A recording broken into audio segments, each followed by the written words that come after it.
hammer comes down and beats you over the head for the rest of your life with a big national security stick. And so that people learn to duck their head and not speak up, because bad idea now. This is the emergency broadcast system. This is not a test. Repeat, this is not a test. Citizens are advised to take the following steps. Find us, armoroftruth.net. In the age of technocracy, scientism, and pop atheism, Faith is resistance.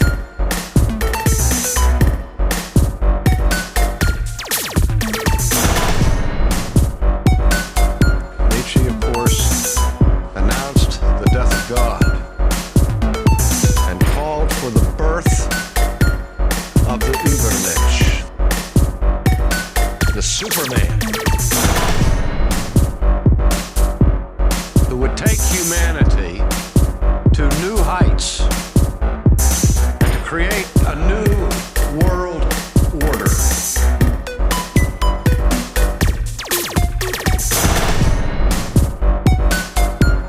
Find us at the Armor of Truth YouTube channel.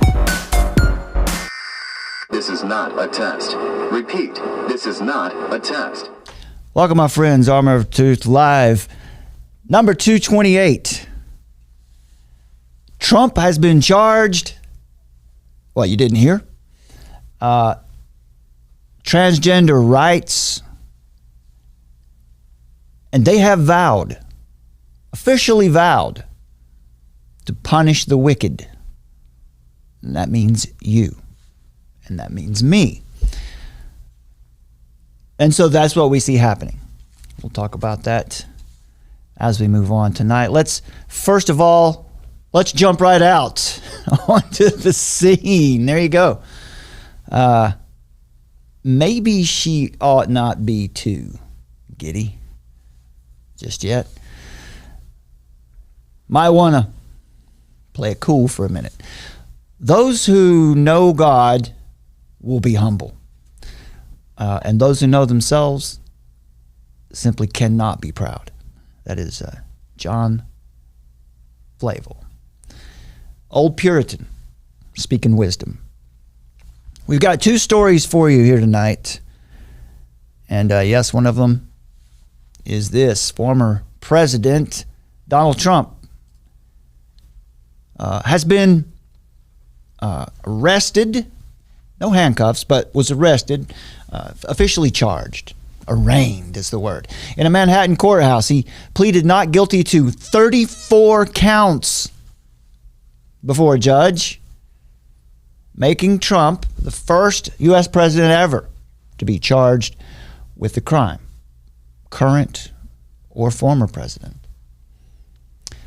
So in the courthouses, this was historic. This was something that we cannot let pass by. There was in the courthouse. Let's see here. Let me find somewhere around here. I've got my. Trump was surrounded by police and obviously by his Secret Service, but was not handcuffed at any time.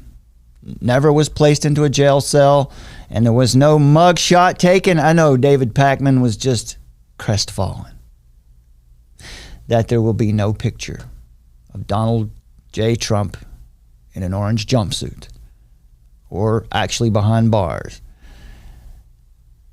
Trump responded on Truth Social later on tonight, saying that Manhattan District Attorney Alvin Bragg himself should be indicted over the leak of the courtroom details, the things that were happening, the intimate details from behind the scenes. That's story number one. Story number two tonight. Well, corporate grooming of synthetic sex. I'll bet you that what we have for you tonight is a story or an angle on the transgender agenda that you most likely have never heard. There's a reason for that, because you're not supposed to hear it. There's a man called Tim Gill. He is the most dangerous man in America that you've never heard about. So this guy right here. And that's by design. Gill is a 63-year-old software tycoon who made his fortune in the 1990s.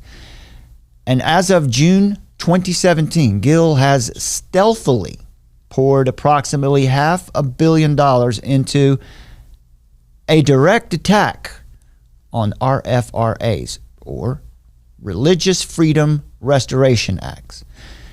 Now, he would say that it's about equal rights for the trans community. Now, I'm going to be saying the trans community rather than the LGBTQIA plus community, because as you're going to find out, that's what this is about. That's what they're about. They're about the trans community. They're not really. What you're going to find out here is they're not in it for anyone but themselves. And these young people who are claiming to be transgender, they're also going to be swallowed up by this as well. But Gill himself, Tim Gill, his software company, one of them was Quark. It was a web page layout software. Gill himself has provided more funding to LGBTQ causes, I just broke my rule, to trans causes than any other person in America, including George Soros. So the movement and its funders, what they've done now is they've shifted from marriage equality. Now, this is years ago. Shifted the focus from marriage equality to something called non-discrimination, which is a much broader focus. Non-discrimination is a kind of a banner under which you can rally. It's also a rod with which to bludgeon all dissenters. Non-discrimination is kind of like anti-racism. It's not really about racism at all. It's about identifying a group that needs to be shut down, canceled, and removed from the public square, ultimately removed from reality. So this is not about equality or rights for anyone. This is about the total reorientation by force of values, morality, gender, and sexuality. This movement is not what it claims to be and is not in any way for the good of any people, except those fomenting the movement. It's especially not good for the young children and teenagers who are primarily being targeted, traumatized, programmed, and mutilated as a result. So for Gill and his allies, non-discrimination is the new front of the movement. It has been for about 5 or 6 years now. The whole transgender movement, this whole, as we see it today, is less than a decade old. Now, what kind of movement shows up and within 10 years is a household name without some major funding and corporate power behind it?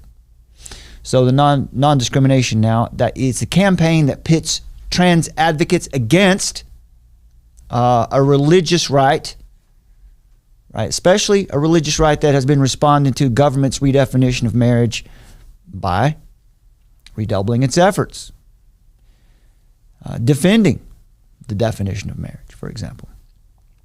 And the mere presence of Donald Trump and, to be honest, the groundswell of Christian dissent throughout the country has motivated this malignant, monomaniacal, predatory movement to seek to demoralize, destabilize America and the world, for that matter, in order to seize it all and to remake it all from the cellular level up to the level of the whole planet, in order to accommodate and celebrate their adult male fetish. Autogynephilia. We'll talk about that in just a minute. We'll lay that out for you with a little more detail. What it really means is they want to normalize by force their perversion and to simply erase all dissent and erase all religion except for theirs. So Tim Gill, as you see here, proclaimed proudly in 2017 when he was speaking about Christians and all those who resist or refuse their indoctrination in an article, in an interview with Rolling Stone. He said, quote, "We're going to the hardest states in the country. We're going to punish the wicked." Now, Tim Gill himself is a gay man, so he's not, you know what he means. That, in other words, was a declaration of war on Christian values in 2017. It was public. It's there. Nobody's talking about it, but there it is. The man who has provided more funds to this movement, this perversion, than any other American ever, said point blank, "We're going to punish the wicked." And he means you. So that was a declaration of war in 2017. And so it's time for you to wake up. It's time for you to wake up your neighbor. 2 Peter chapter 2 says, false prophets also arose among the people.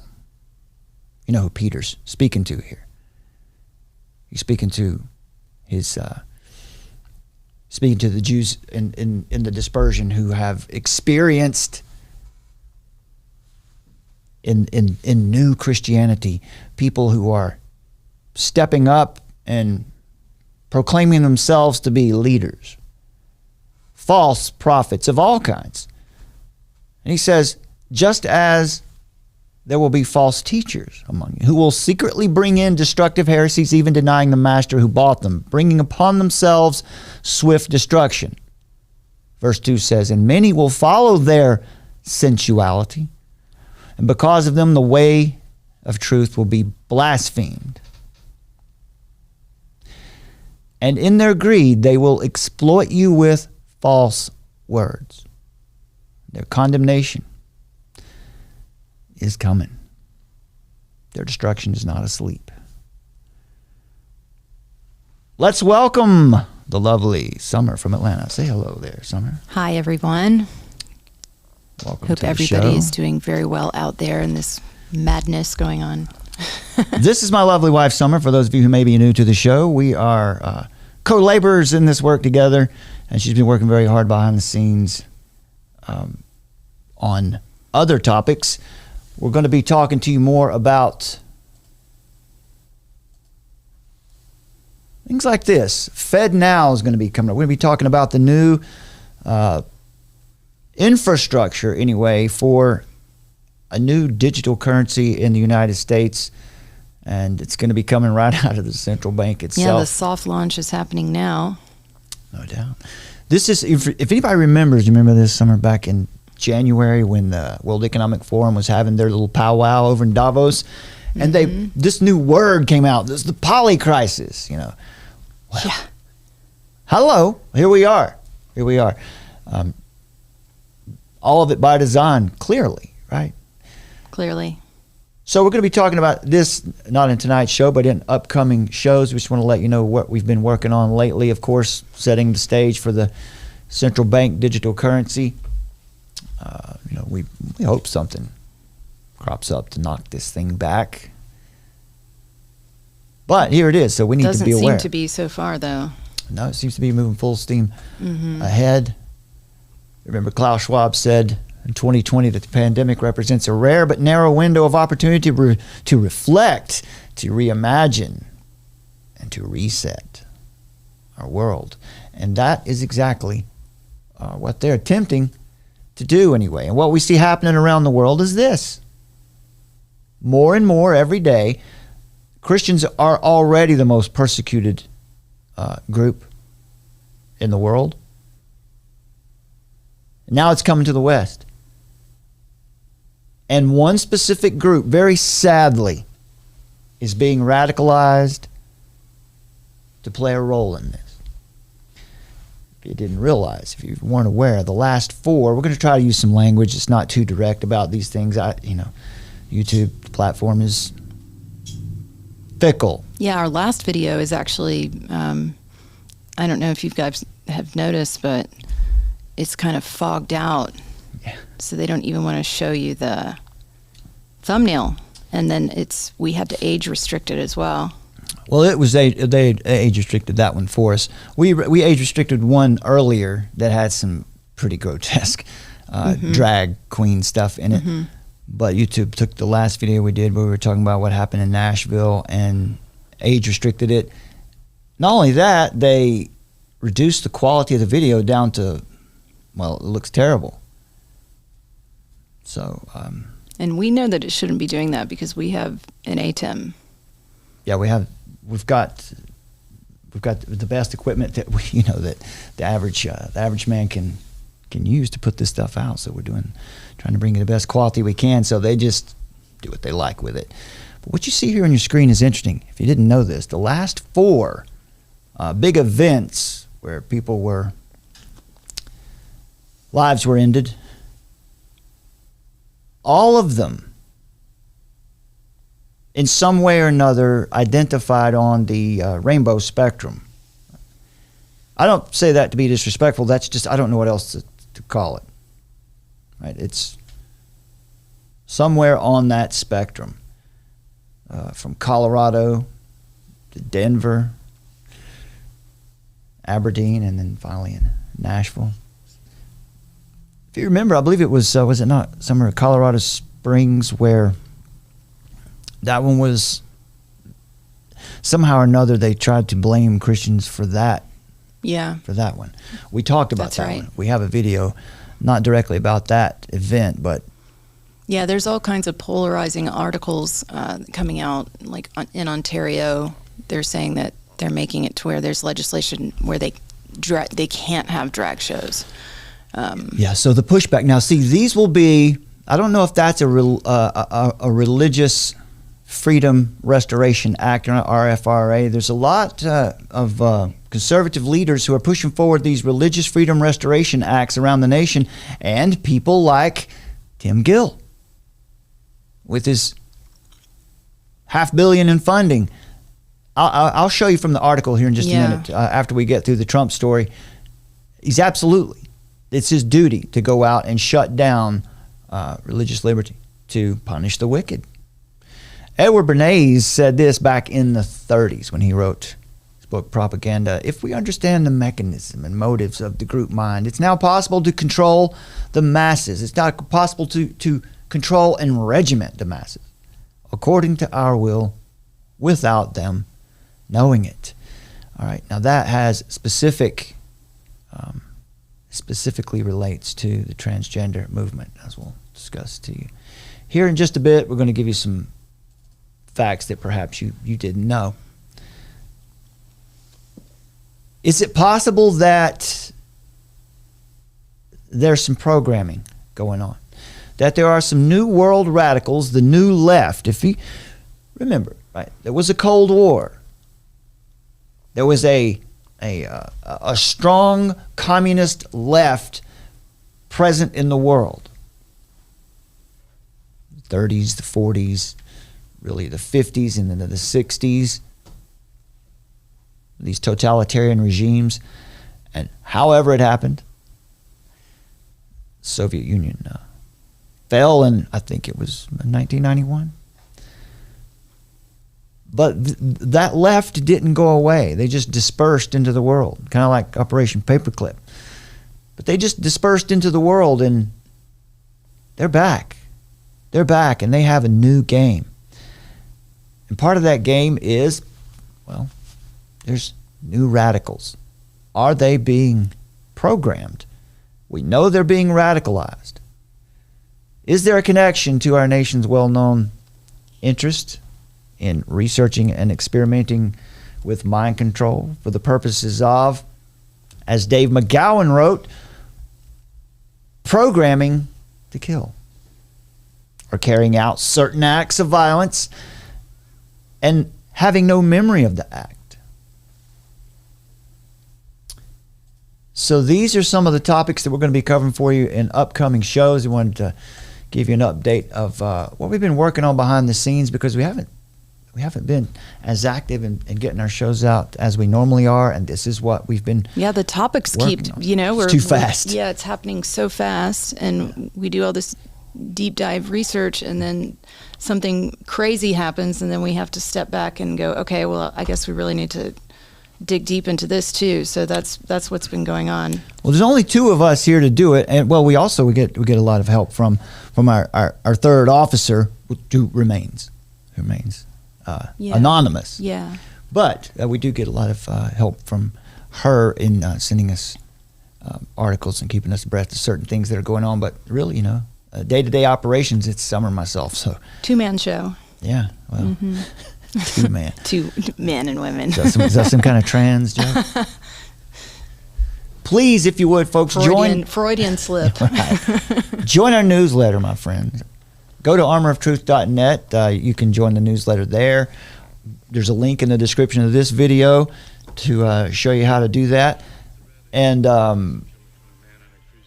join our subscribe to our backup channel, which is True Normal TV. Anything happens to us here, which is just True Normal TV, our Substack. If you don't hear from us for several days, check True Normal TV. It's a good chance we're streaming over there, because things are so dicey right now, and the topics we're talking about, it's likely at any moment, they could smack our hands or remove us. I don't know. We never know what's going to happen. Armoroftruth.net is our website.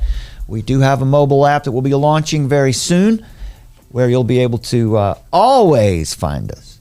And that app will also give us the ability to send out notifications and alerts to you whenever we go live, wherever we happen to be. You will always be able to find us. We'll always be able to communicate with you and tell you that we're on, or that we've written a new article, where to find us, how to find us. We'll be launching that very soon. It's all ready to go, finally. Support us, if you would.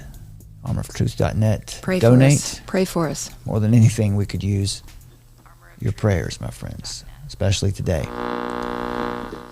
Links in the description box of this video to help you out with all of that. So Trump pled guilty today. Pled not guilty. Sorry.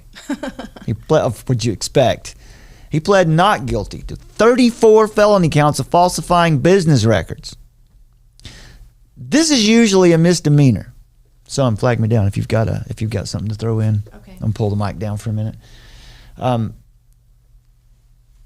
It's normally just, it's a misdemeanor. Not in this case. DA Alvin Bragg pulled some legal finagling. But it's all linked to 2016 payments that he made to Stephanie. Can't remember her name. But it's Stormy. So pleading not guilty after 34 felony counts. They didn't have a choice in this one. And they say it's falsifying business records in the first degree. I'm not sure what all that means. It's not really important for this conversation, but the charges are related to that porn star. So as you remember, it was back in 2015, 2016 when he had decided to run for president. All of this started. I mean, it's been a massive attack for years. Did you realize that there have been at least 56 investigations into Donald Trump? I'd be interested to know whether or not that is some kind of a first. But Alvin Bragg, the DA in Manhattan, alleged that Trump repeatedly and fraudulently falsified New York business records to conceal criminal conduct that hid damaging information from the voting public during the 2016 presidential elections. That has to do with Stormy Daniels. It was a non-disclosure agreement. That's what Trump argues, and that's perfectly illegal. What else would he say, right? But today, Trump surrendered to the Manhattan District Attorney's office, was arraigned in court. This afternoon, happened about 2:40. After the indictment that went on for a couple of weeks, it seemed kind of like a debacle, but they came through. And so today, the indictment was unsealed during this court appearance. And Trump was officially and formally charged. So what they're saying is that during the election in 2016, Trump and his team used what's called a catch and kill scheme to identify, purchase, and bury negative information about himself and to boost his electoral prospects. That's the allegation. He also alleged that Trump then went to great lengths to hide his conduct, causing dozens of false entries in business records to conceal criminal activity, is the allegation, including attempts to violate state and federal election laws. Now, what Trump will say he was doing was what all high-profile politicians do today, which is trying to make sure that people don't come out and just start disparaging you. Maybe you have had some kind of disagreement with someone in the past, and they're just waiting for the opportunity to come out and damage you in some way. So if you have the resources, you might go to that person and say, look, I'm sorry about what happened, but I'm willing to give you $100,000 if you'll sign this agreement saying that you're not going to talk about me and what we disagreed about. Just, do me a favor. There's nothing really wrong with that. But it has to do with the election and how the money, they're going to argue somehow was election funds and misappropriation of it. According to New York state law, a charge of falsifying business records in the first degree alleges that a defendant has committed a crime of intending fraud. I think fraud implies intent. It'd be difficult to defraud someone without intending to. But the intent to defraud would be the intent to commit some other crime. So Trump pled not guilty, and the judge did not impose a gag order. Maybe because they felt like Donald Trump is the guy. They're going to help. He's going to help the prosecution's case out. If they don't put a gag order on this, he'll do something. He'll say something to sink his own boat. But I doubt it. I personally think the guy's bulletproof. I don't know how. I don't know why. It just looks like that. The judge said he would like to move ahead as fast as possible with this case, but the next hearing in this case is set for December 4th, 2023, in the same court. What you really need to know about this, in my opinion, is this. This is going to be a long, drawn-out process. What the prosecution wants to do, what they intend to do, is to have this be peaking and play out right in the middle of the campaign season and the election. As long as they can drag it out. Two goals that they have. I didn't read this anywhere. This is obviously, right? It has to be this. One goal is to, defame him as much, cause him as much trouble as possible, smear him, tie up his time, tie up his lawyers, tie up his mind, demoralize him, as they're doing in the country now. And secondly, they want to try to break him down financially. Good luck with that. The prosecution wants to do the trial, as I said, in January of 2024, right at the height of what is normally the GOP presidential primary season. Of course, Trump wants to delay this as long as possible, and he might be able to do that. So I'm not going to go through all of the charges. It's been well covered. One of them has to do with Trump's attorney Michael Cohen making the payment to Stephanie Clifford. That's her name. Clifford's her name. I'd rather use that than that porn star name. That's silly. But that he paid her off. The money came from him, but it was on behalf of Trump and all that. So who knows what really happened there? I don't know. Do you know? The allegation is that from August 15th to December August 2015 to December 2017. This is when they were running these catch and kill schemes. There were a series of payments that were concealed through months of false business entries. Look, I'll tell you something, man. Let's just say he did all of that. Seems pretty small, doesn't it? I mean, it really does seem pretty insignificant with what we know about some other folks who have been in the White House. Any names come to mind, Summer, about people who have held that office before who might have done a little more than falsify business documents? Starts with a C, ends with an N. Well, it sounds like Clinton, I think. Mm-hmm. Sounds like Clinton. Yeah. The hypocrisy is crazy. Bush, both of them. 9/11? Anybody? Mm-hmm. Iraq? Anybody? Anybody with me on that? It's like one big distraction. Yeah. From all the stuff that they're setting up. Well, and you can see, you know, Stormy Daniels, I said it, I didn't want to use that name, but anyway. She responded today with some kind of X-rated tweet, as I guess you would expect. They say he, I don't want to get into all the felony charges. It's just it gets kind of salacious and kind of sad, really.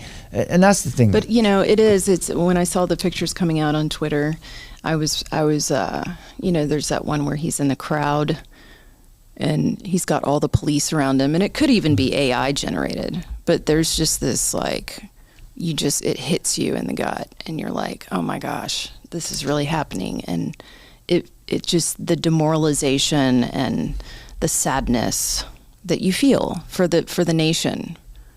And, you know, some people are like, yay, this is happening to him. No one's above the law. And then, you know, other people are bummed out about it. No matter how you feel, it's really disturbing and it's traumatizing and it's sad. It's a very sad day for America and for the world, for the free world. No doubt about it. The people who are celebrating this, now that's, you know, so we have to put it back on the shoe, back on the other foot, right? So let's just say let's say this was a big Bill Clinton arrest or something like that. Would we be saying the same thing? Would we feel the same way? It would not be a proud moment to have Clinton or well, we sure are ticking all the boxes for a country that is falling apart. That has been demoralized and destabilized and is currently in a crisis. And the next step is normalization into the new order.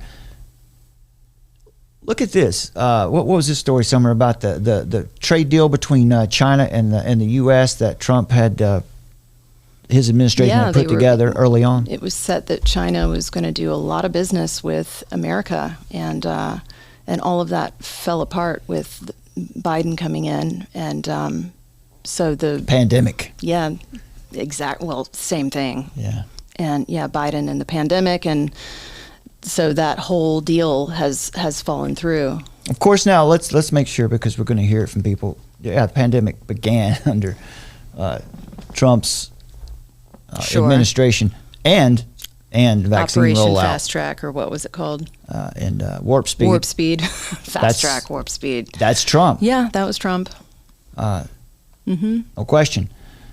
So, but there was this agreement. Phase one of it was United States and China signed a historic and enforceable agreement on a phase one trade deal on January 15th, 2020.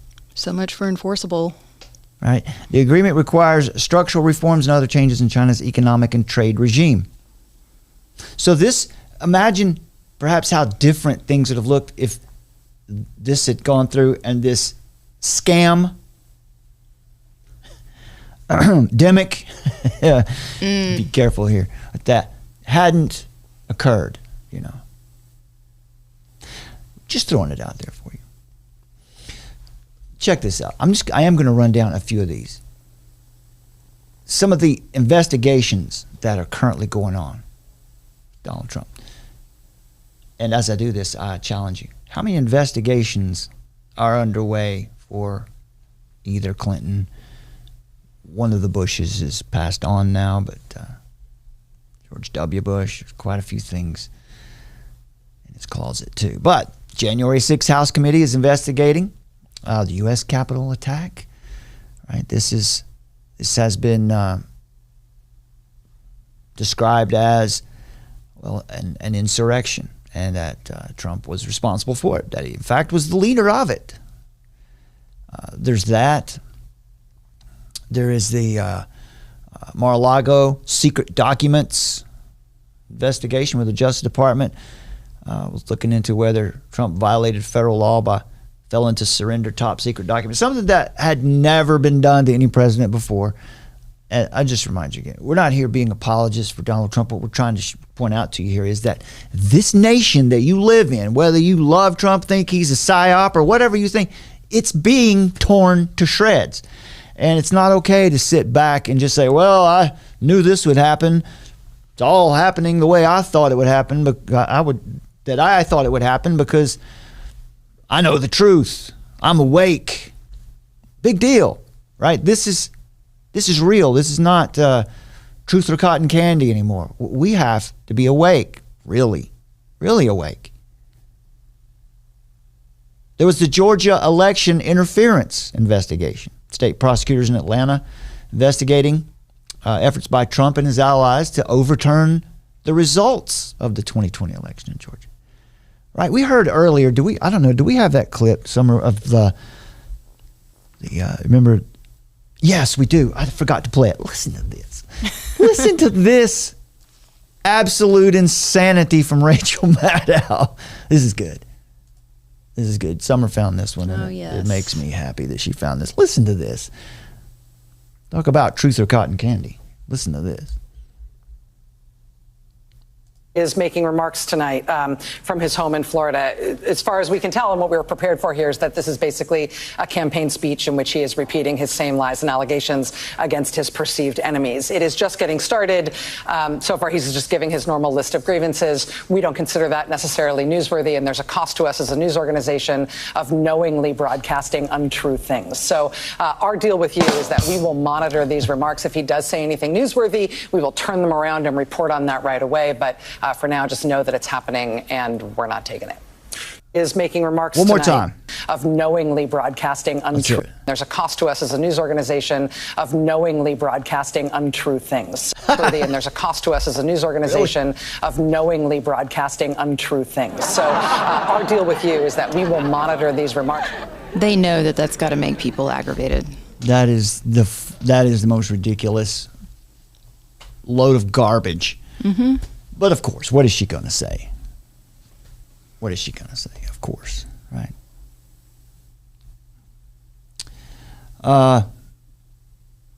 There's investigation going on now against the Trump Organization, Manhattan. Let's see, there's more.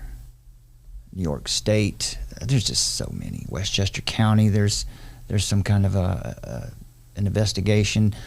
Trump's tax returns. The House Ways and Means Committee has been investigating Trump's financial dealings since 2018 with the goal of obtaining his tax returns ever since he refused to publicly release them during the 2016 election. There is no law saying that the president has to show you his tax returns, and I don't know. It's easy to pull for somebody when they're going up against the IRS, don't you think? I do, for some reason. Maybe that's wrong. I'm not sure. Feels right. Maybe that's the problem. Well, it's also like if they can go after him, they can go after anybody. Yeah. So. Trump's former media company, Trump Media, is being investigated. Just on and on. There's just all kinds of stuff. So from Cauldron Pool, Rod Lampert wrote a piece about this a few days ago that helps you see through it a little bit. As we've just pointed out, Trump is the center of a lot of politically motivated criminal probes. Trump is facing a criminal charge or has faced a criminal charge about this non-disclosure agreement. Lampert goes on to describe what we've already described for you. But there's a connection here. Let's see. Well, it's George Soros, right? We don't really need any drum roll for that.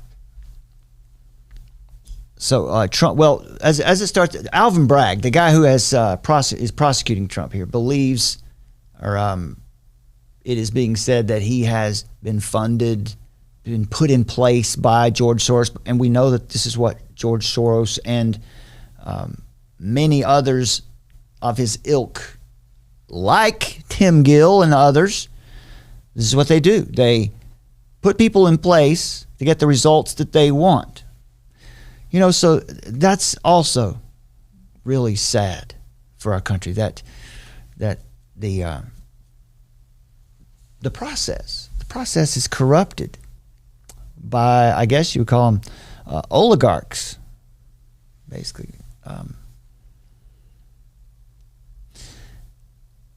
So let's see here. Trump had said in April 2018 that he had no knowledge of this transaction, the stuff that was going on. After a month of nonstop speculation, accusation, and questioning, Trump tweeted Cohen, a lawyer on a monthly retainer at the time, who had nothing to do with the 2016 campaign or campaign funds, was reimbursed for a non-disclosure agreement, as we've already pointed out here. I want to get to the part about Soros here. Jenna Ellis, a former administration legal advisor for Trump, posted, "The goal isn't the political fallout. They know he's not going to leave the race, nor is he constitutionally required to. The goal is to keep him from being able to raise enough money for a serious campaign." So conservative commentator Dinesh D'Souza, I think I've got the visuals for this here somewhere. Yeah, here we go. I've got 1,000 tabs open here. There you go.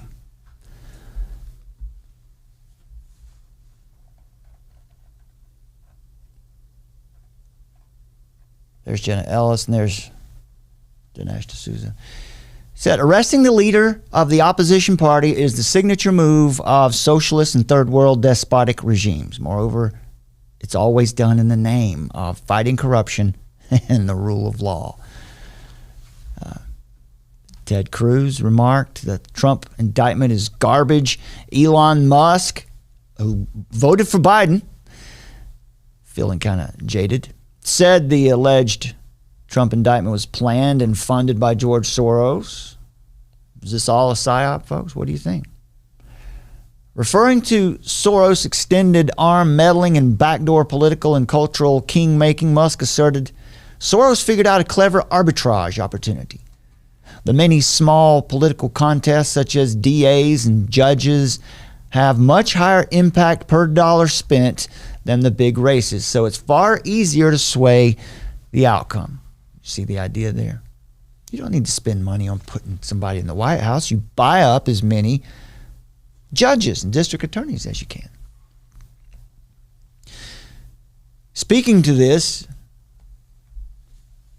to the hate Trump arrogancy or hubris, I guess we say, Musk predicted, should Trump be handcuffed, arrested, and then paraded in front of the cameras, Trump will be reelected in a landslide victory.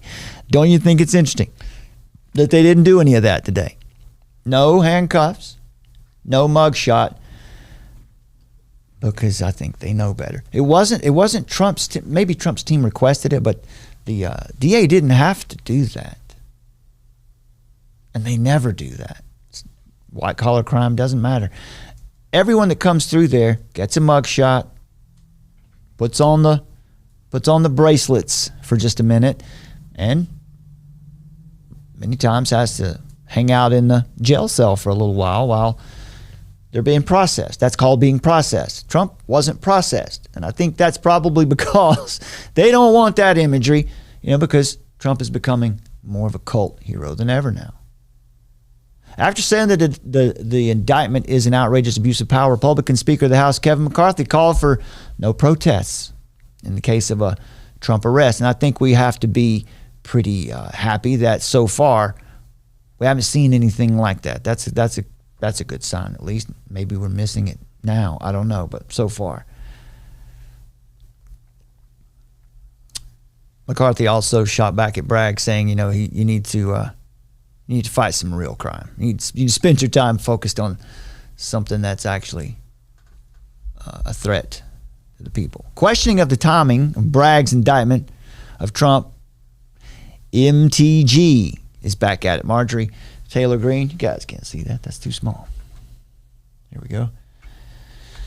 She said, of course, as soon as our oversight committee comes out with real proof that the entire Biden family was getting paid by China for influence and favors from Joe Biden, these communist thugs decide to arrest Trump.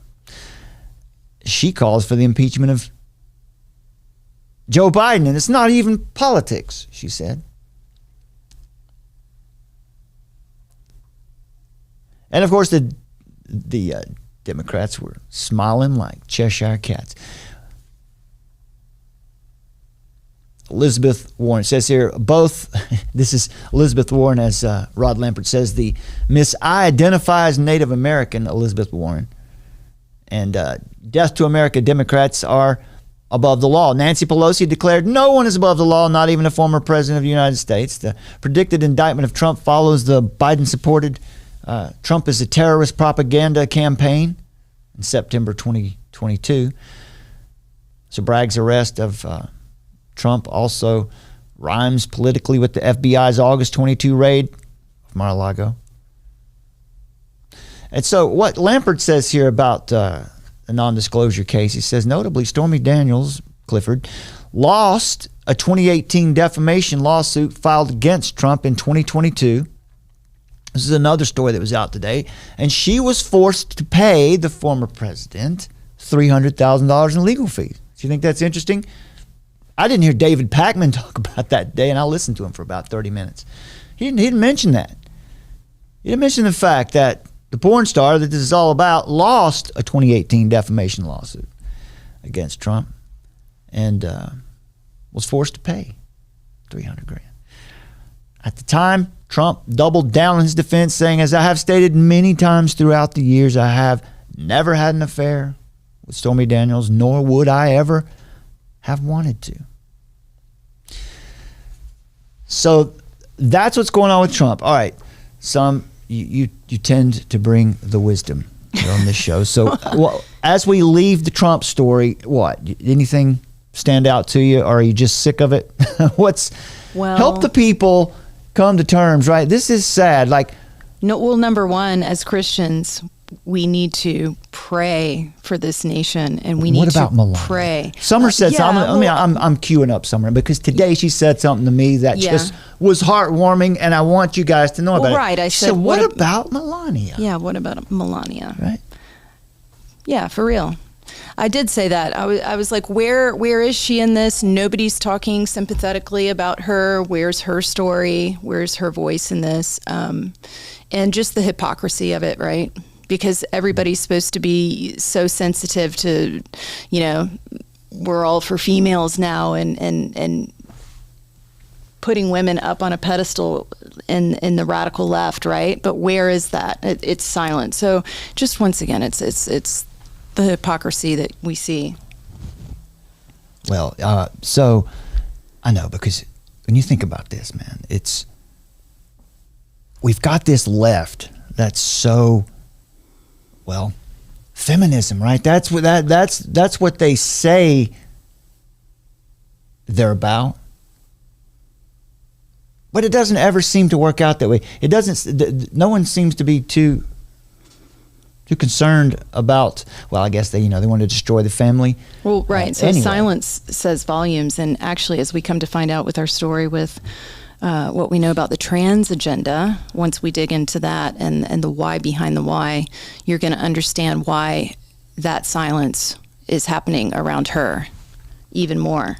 But I would say, this could be part of the strategy from the powers that be, just playing the left against the right, as we all know, controlled opposition, But no matter what, we have to pray for this nation. I love that. I love that image. That's one of my favorite posters. I did that because Mo Griff's in the chat, and he's talking about, you got Barry in a smoke-filled room cracking up at all this, right? And so there was another one here where we had Joe Biden and Barack Obama in gangster clothes. I don't know where those memes are, but we have them. So that's what's going on with Trump. It's weird, it's crazy, and it's a dark day for the nation. Look, this is not about being on the Trump train. This is not about that. We're in trouble. We're in trouble here, and just when it gets weird, it gets weirder. Yeah, it does. It just keeps getting stranger and stranger. I also had I thought I might go into just for a minute talking about Trump as an instrument of God. Many people, will say, "Oh, he's the new King Cyrus" and all that, but I seem to have lost all that now. It's all right. We're going to come back to that later. Here's the document. Here's the unsealed indictment document. 16 pages, 34 indictments. You can find this. You can read it for yourself if you like. Falsifying business records, first degree. That's the fourth count, the fifth count. Let's see, how many? Looks like down to the 10th, 13th count, 15th count, all of them falsifying business records in the first degree.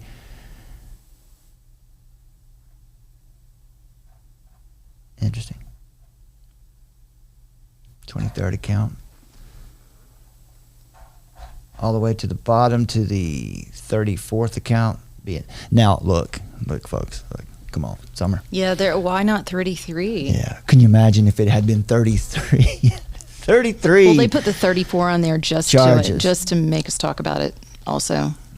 Well, that's for that grand poobah level of Freemasonry that no one knows about. It's the 34th degree, right? Mm-hmm. You didn't know about that one.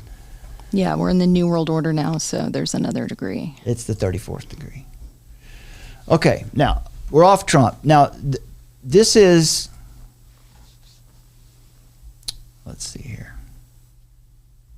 Yeah, here's Trump giving his speech at the end of the day. Over at ABC News, they have a short video on where they go through and they explain the charges pretty well. It's not that difficult to understand. You can see what's happening here. It's a sad situation. But what we think is far more important today for you to understand is this story. This story we're going to be coming back to a lot over the next days, weeks, maybe the next few months, because this one, what we have to tell you tonight about this. This is the biggest story there is. Yes, in our opinion, this has to be the most obvious manifestation of evil that's currently active at this level in the world right now. And we're going to explain that to you right now. This is about much more than activism. Tomorrow, the corporate trans agenda will turn on the very ones for whom today it advocates. And that's because at the highest levels, the trans agenda is not about securing rights for these young people.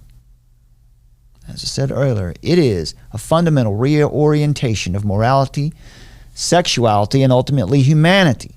Our youngest children are being transformed unwittingly through a process of exposure to inappropriate, graphic, sexualized content, which naturally evokes a sense of shock and shame that traumatizes the young mind. And so, in a state of trauma, the mind is highly suggestible. So that traumatic state provides the context for specific programming. This is how trauma bonding works. It's how satanic ritual abuse works.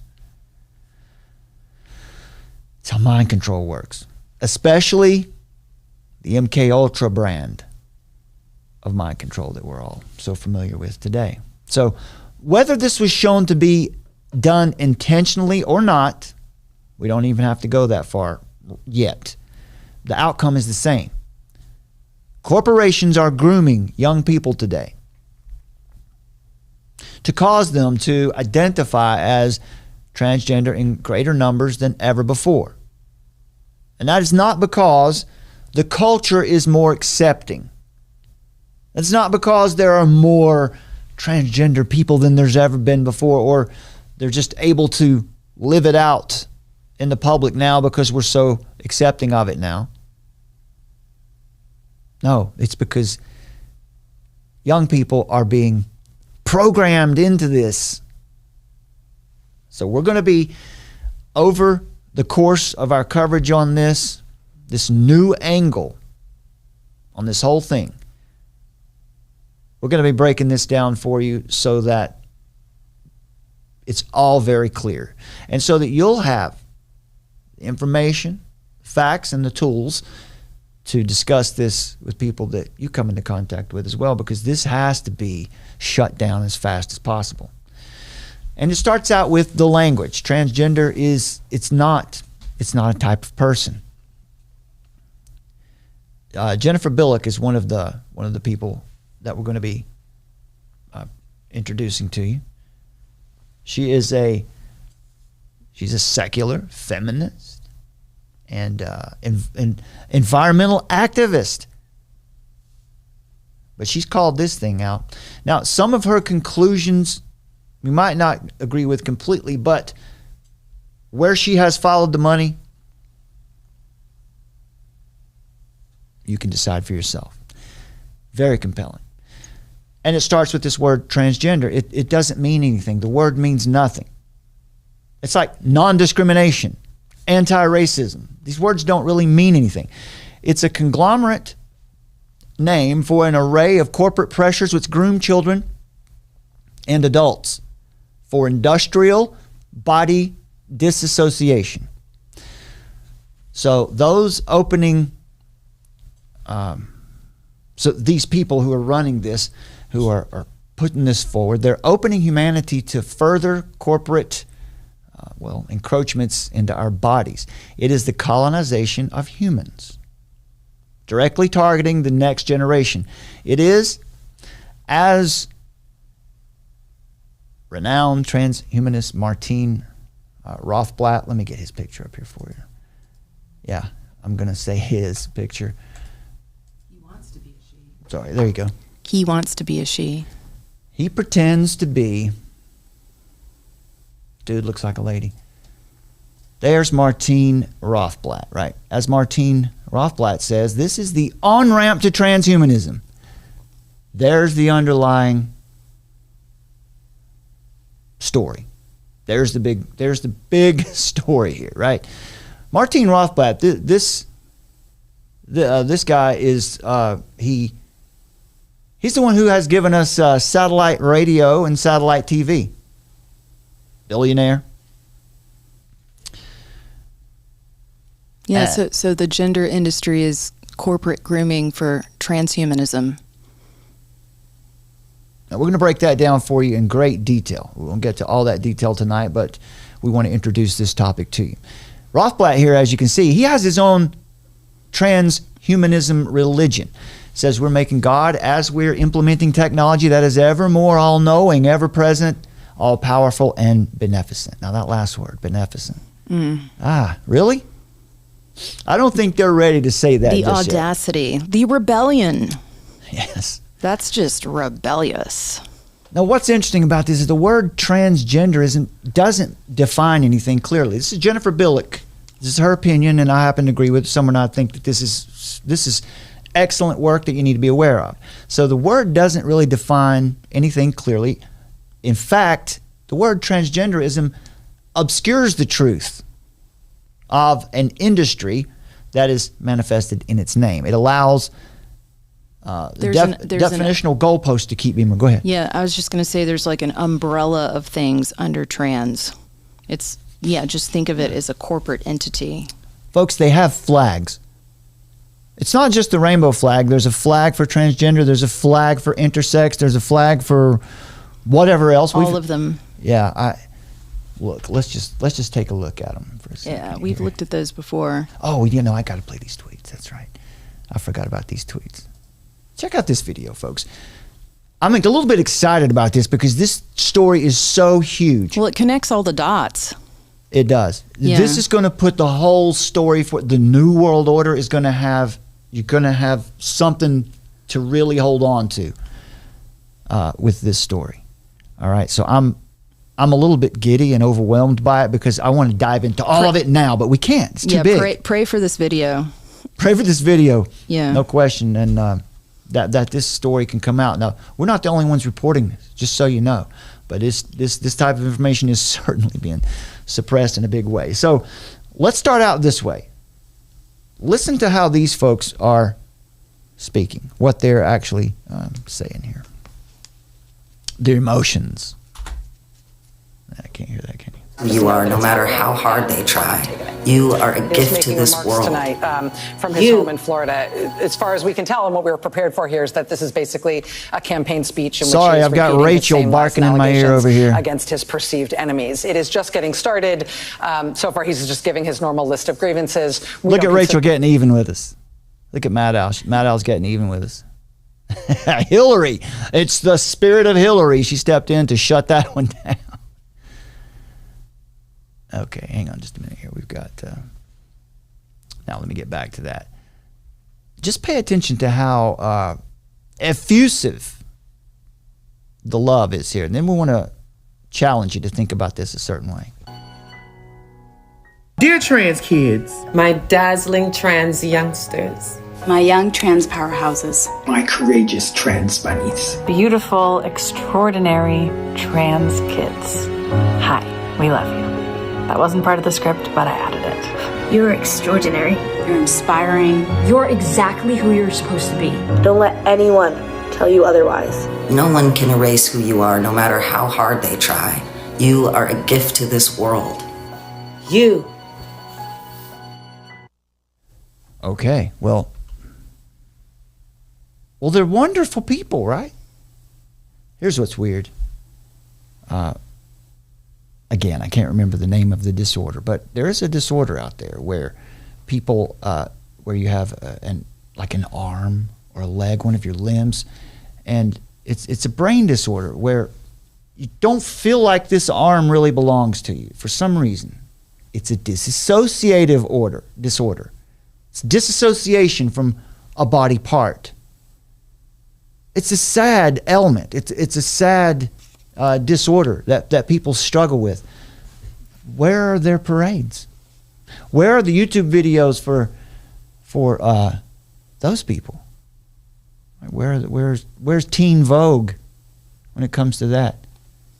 Right, if this is really a disorder where people are struggling with disassociating not just from a limb,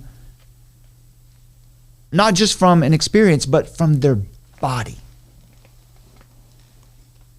Why are we telling them that? Why are we celebrating them this way? As though we need to lean into our disorders. What? So it's this word transgenderism. It doesn't mean anything, right? It's a deconstruction. What this movement does is instituting gender identity as a legal concept, and it's a deconstruction of what it means to be human. Because we are, by God's design, a dimorphic species. That means there are males and females, and then that's all there are. You can't be something else. You can have all the surgery you want. You can take all the chemicals that you want, but you cannot change that. Not yet, anyway. What is happening is that the corporate state is deconstructing sex as a step toward alienating us from humanity, from our bodies, and ultimately from humanity. So, endless discussions about gender identity, right? And our wonderful transgender kids. This obscures the facts. The word transgenderism obscures the facts about what is going on right here. The mission of the whole movement, as we said earlier, has shifted from like equality in marriage. Now you'll hear people say it. We just want to be accepted as human.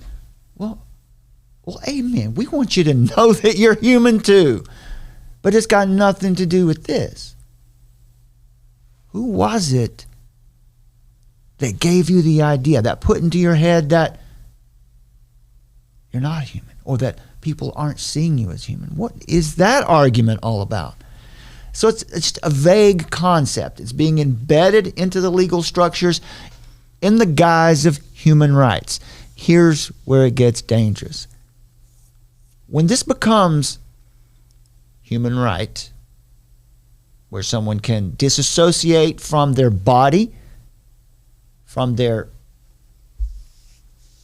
objective sex, when that becomes a human right, then it becomes possible to arrest anyone who diverges or dissents. It becomes possible to remove children from parents who try to tell their children, no, hang on, everything's going to be okay. You're going to go through puberty and everything's going to be all right. Everyone's confused at this age. That's not allowed anymore. It's referred to as a human rights movement for people who disown their God-given sex. And a new reality will take over where good is identified as evil and evil is identified as good. And that is the New World Order. That is the ideology. That will be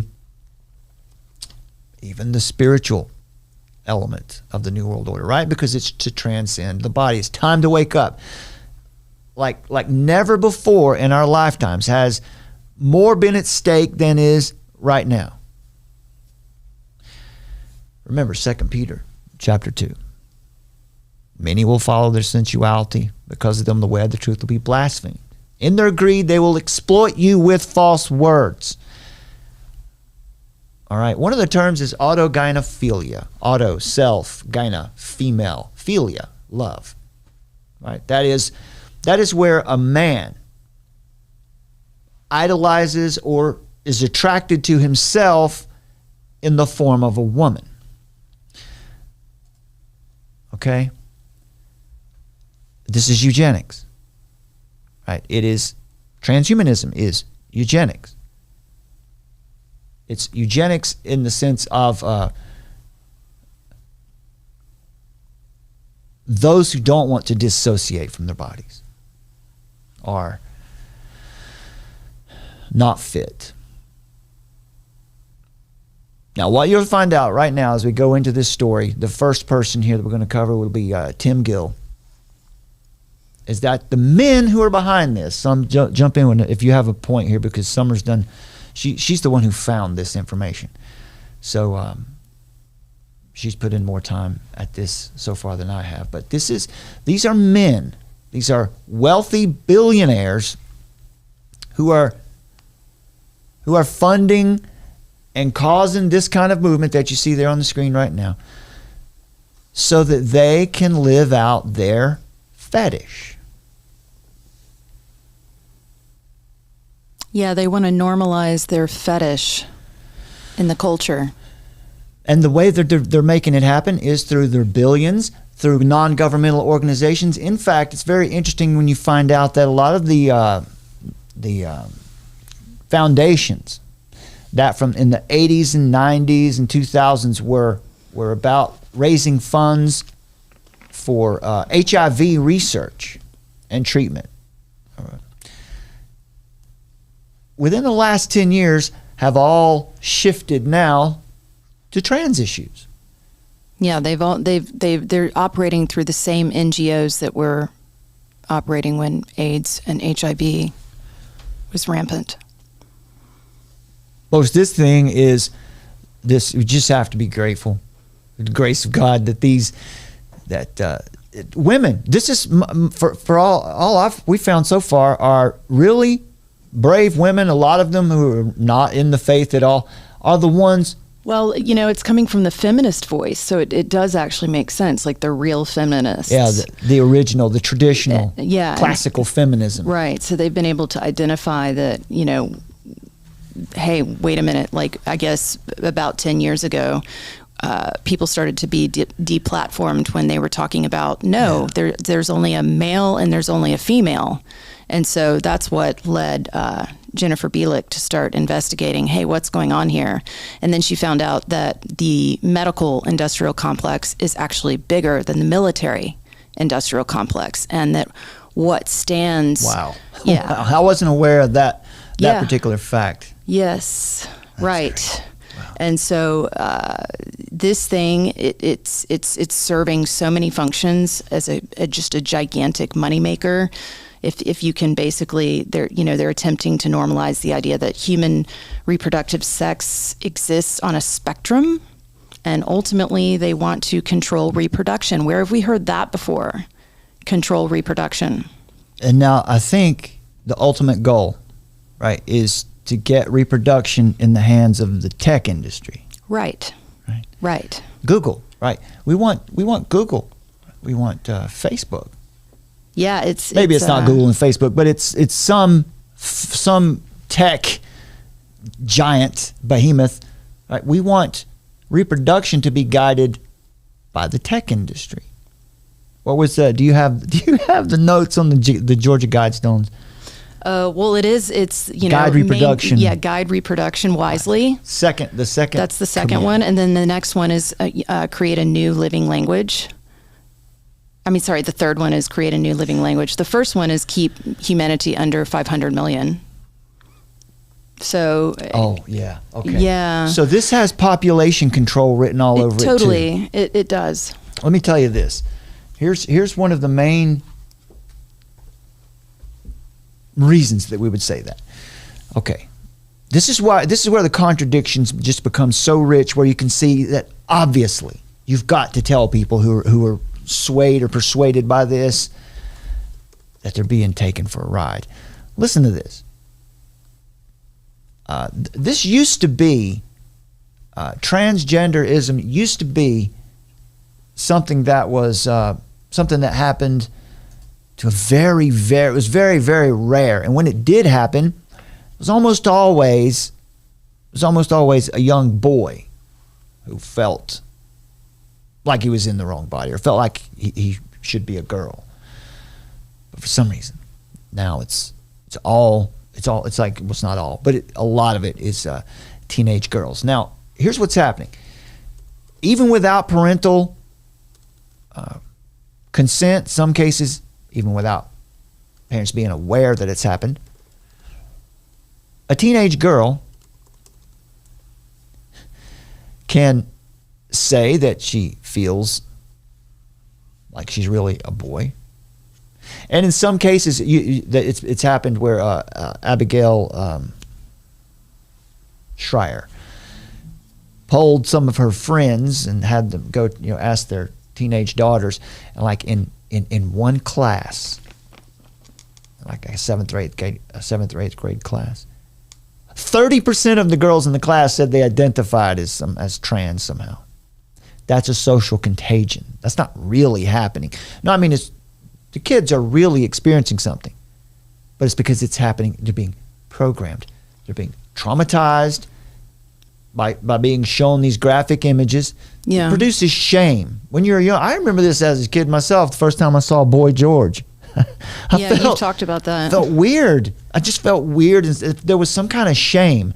And in some way, there was some level of trauma at seeing this image that to my eye. But that's just a guy with makeup. Like, what they're watching is straight up pornographic. That's how much things have changed, right? And even in schools and sexual education, they're looking at really graphic pictures, and we've talked about that before on this channel. That's how you do mind control, right? You traumatize the person. While they're traumatized, you can input whatever you want to be in there. Another personality, perhaps.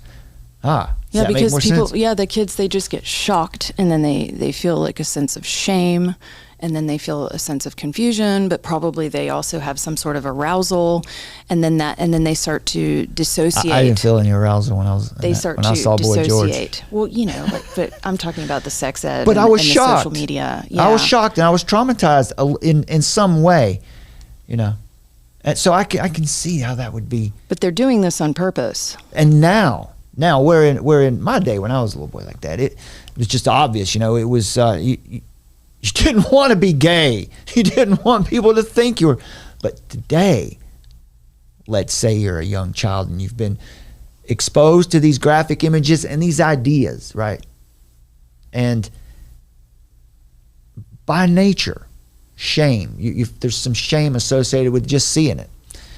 The trauma comes. And then there's these ideas that are swirling around you, confused.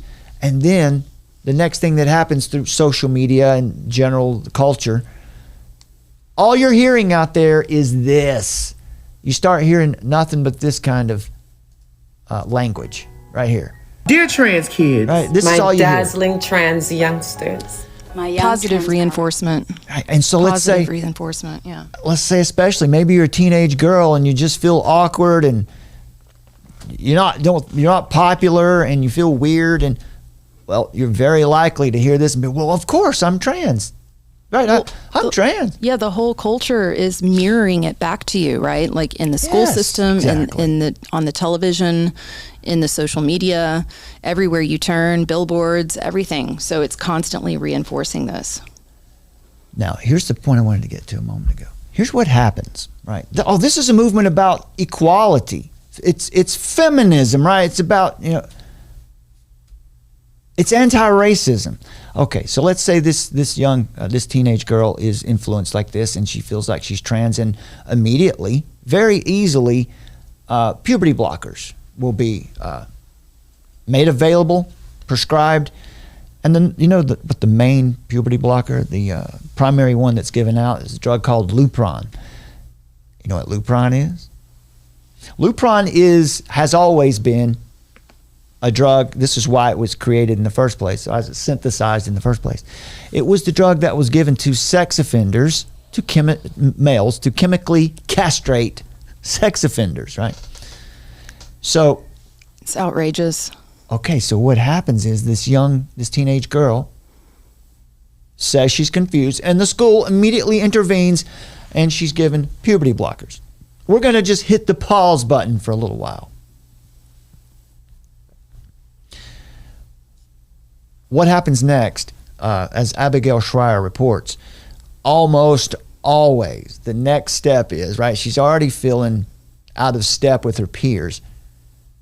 Almost always the next step is they've identified as trans, so they need to go ahead and start the transition to the opposite sex.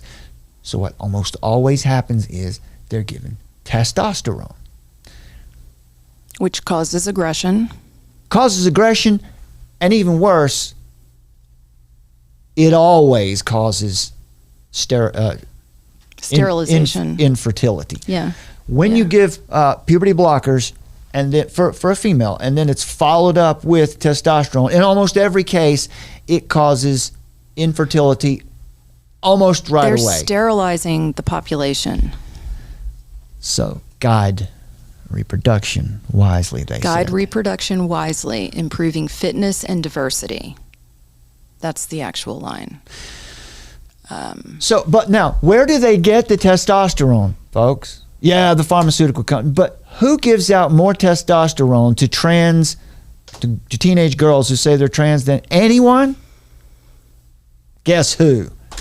It's Planned Parenthood. Planned Parenthood, which is the most racist organization that's ever existed. At least in the modern age, a eugenicist organization started by Margaret Sanger, who was a eugenicist, who was an obvious, bold, unapologetic racist. She wanted to remove unfit people from the planet, and by unfit, she meant people of color. So the Black Lives Matter movement. Judgment. Right, the Black Lives Matter movement, right? That was her racist judgment, yes. Which was all about, it really became about the trans movement. Who's supporting them? Who's helping them to transition? It is the most racist, or it is the organization that wants to destroy them.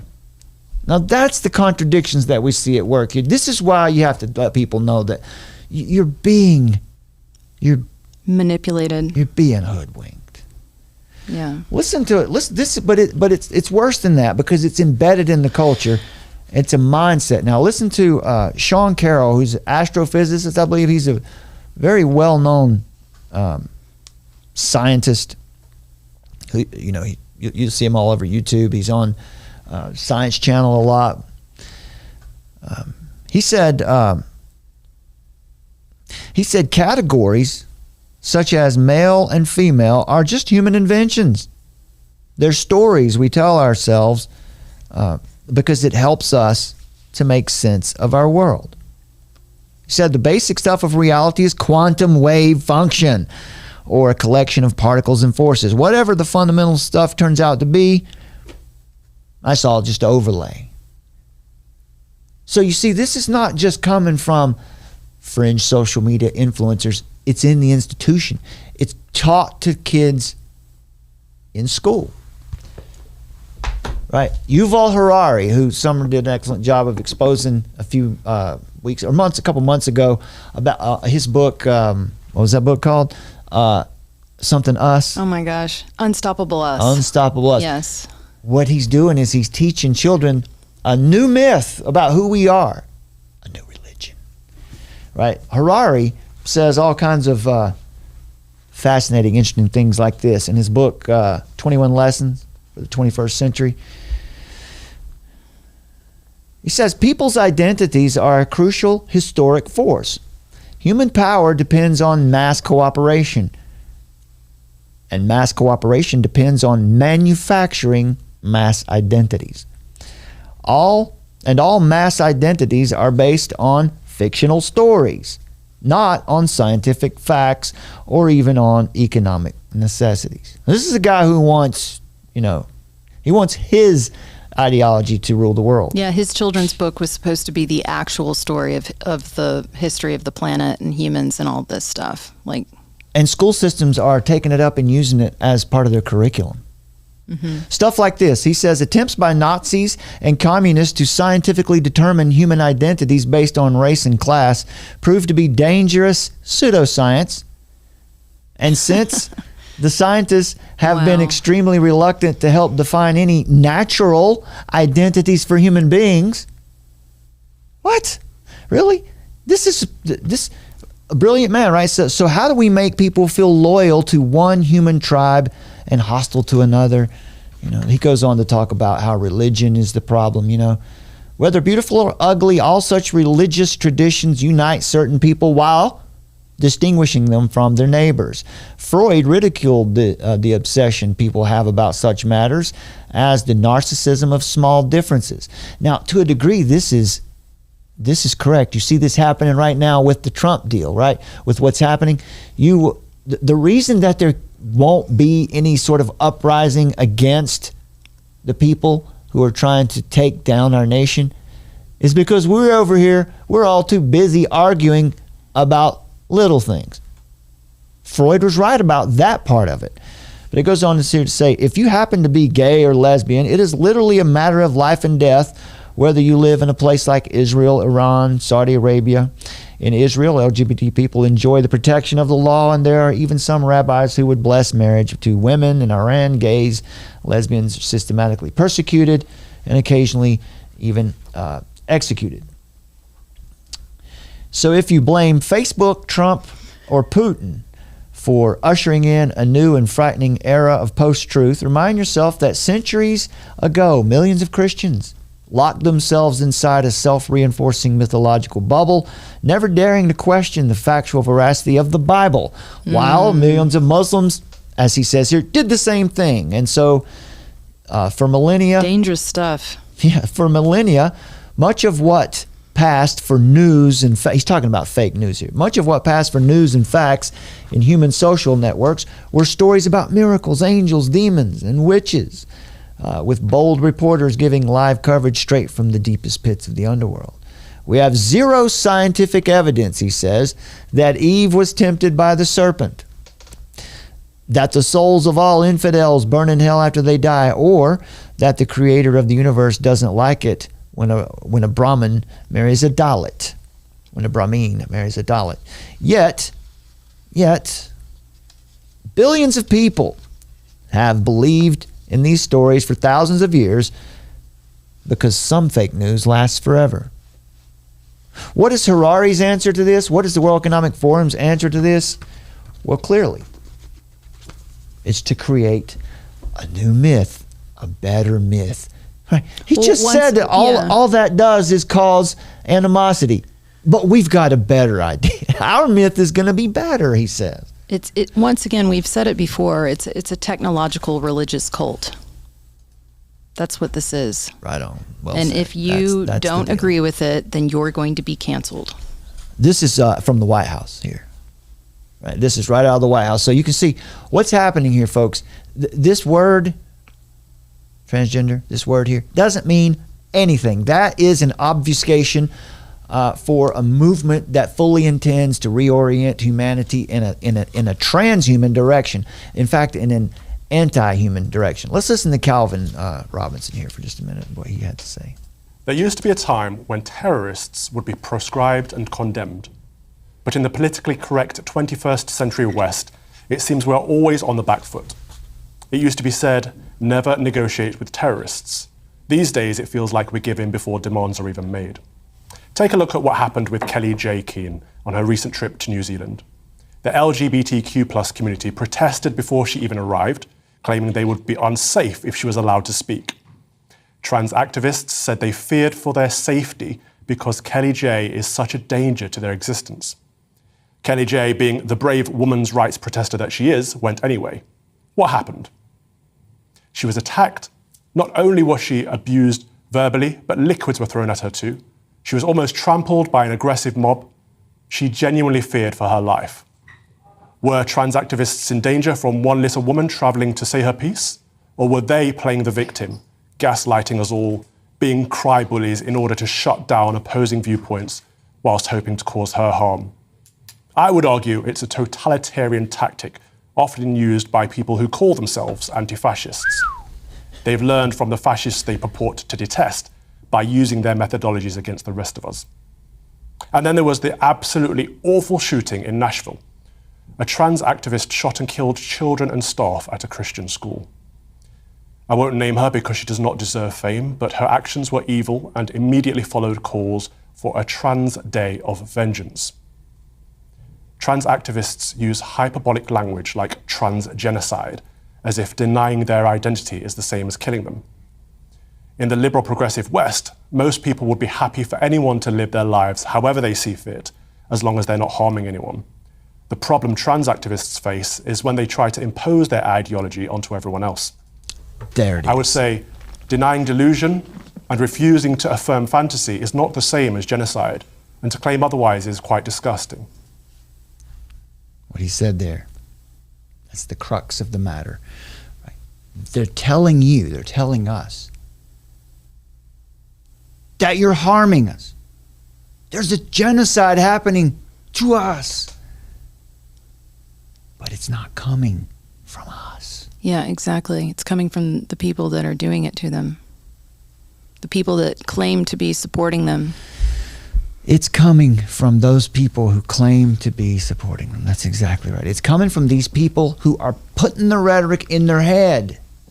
They can't hear us. That's what's sad and frustrating. Yeah, this Kelly J. Keane, she's what she's done is she's identified. How do you spell that? Kelliejay, Keane. Do we have it Minchell. in our bookmarks yet? I don't. I'll bet I can find it in 2 seconds. Kelly J. Yeah, Kelly J. Keane. Basically, she's just pointing out that the trans movement is exactly what we're telling you right now. That if you follow.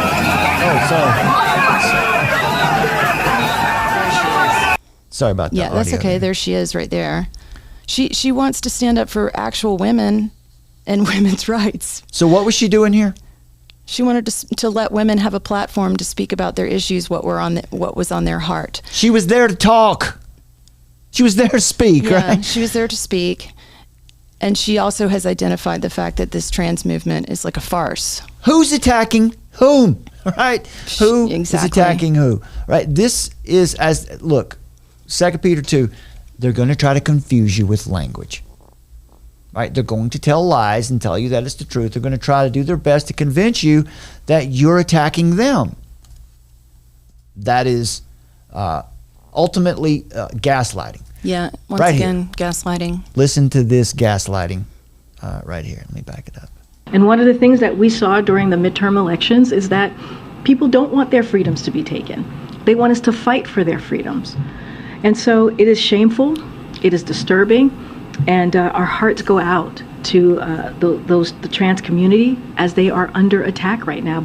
And one of the things that we saw during the midterm elections is that people don't want their freedoms to be taken. They want us to fight for their freedoms. And so it is shameful, it is disturbing, and our hearts go out to the trans community as they are under attack right now. And our hearts go out to the trans community as they are under attack right now. This is Stockholm Syndrome. Folks, that right there. Let me get you a definition of gaslighting real quick. Just so you know what we're talking about here. This is...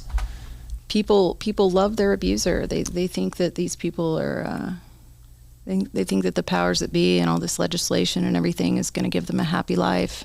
Gaslighting is a form of psychological manipulation in which the abuser attempts to sow self-doubt and confusion in their victim's mind. Typically, gaslighters are seeking to gain power and control over the other person by distorting reality. By distorting reality, forcing them to question their own judgment and intuition, okay? By distorting reality. Don't forget here what it says here in 2 Peter 2 as Apostle Peter here is warning people of something very similar to this. Verse 3, and in their greed, they will exploit you with false words. They will lie to you in their greed, in their desire for whatever their goal is, which is something satanic and anti-human. They will exploit you with false words. Their condemnation from long ago, the judgment's coming. That's what the truth is. And we shouldn't celebrate that they're heading to judgment. We should, that's what we're here to do, is to share the gospel with people like this. But it's coming, and that's what we're dealing with right now, folks. Okay, so we're going to run. I think we might have to call it off here, and pick up with this tomorrow. Yeah, we're going to put a couple of articles under the video. Let me do Tim Gill. Really, really, really good. Let me run through this Tim Gill piece right quick, since I promised that, because that's our story. We're going to punish the wicked, the guy says. Right. And what we want to do is in our next show, I had planned to do it tonight, but we're just trying to introduce you to this. We want to show you how the movement is just bunk from the start. When they say there's a genocide on them, there's no evidence for that. There's gender affirming therapy is all, it's all a front.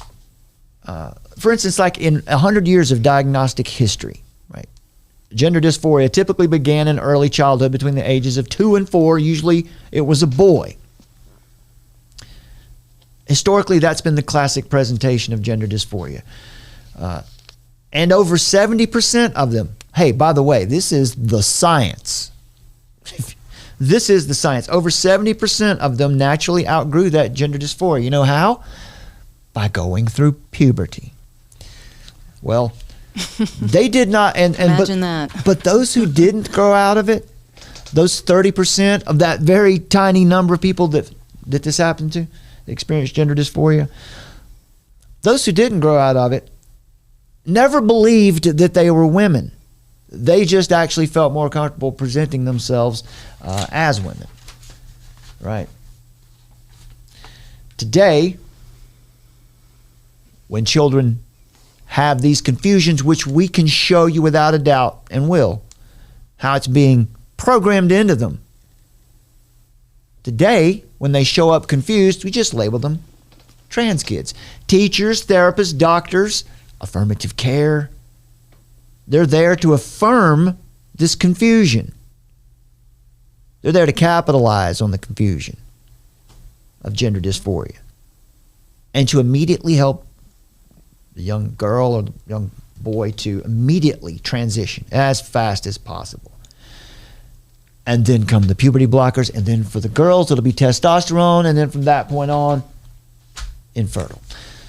And so we think this is appalling. But what is Tim Gill up to? Well, he wants to punish us. He wants to punish us for not living by lies. So this is an article, very quickly here. This is an article from Rolling Stone magazine. And it starts out like this. They're on Park Avenue in New York at a fundraiser. Joe Biden slams his fist on the table and says, "Now's not the time to go sit on the sidelines." That's something I say here to you. But then he says, we need to push hard. So this is back in May of 2016. 30 of the nation's most prolific LGBTQ donors were gathered in one room, in one penthouse on Park Avenue in Manhattan, scene of the crime. Biden thanks the men and women in the audience for their efforts so far, but there is one person he singles out by name, an unassuming and slightly awkward man seated in the last row of chairs. It's this guy. It is this guy.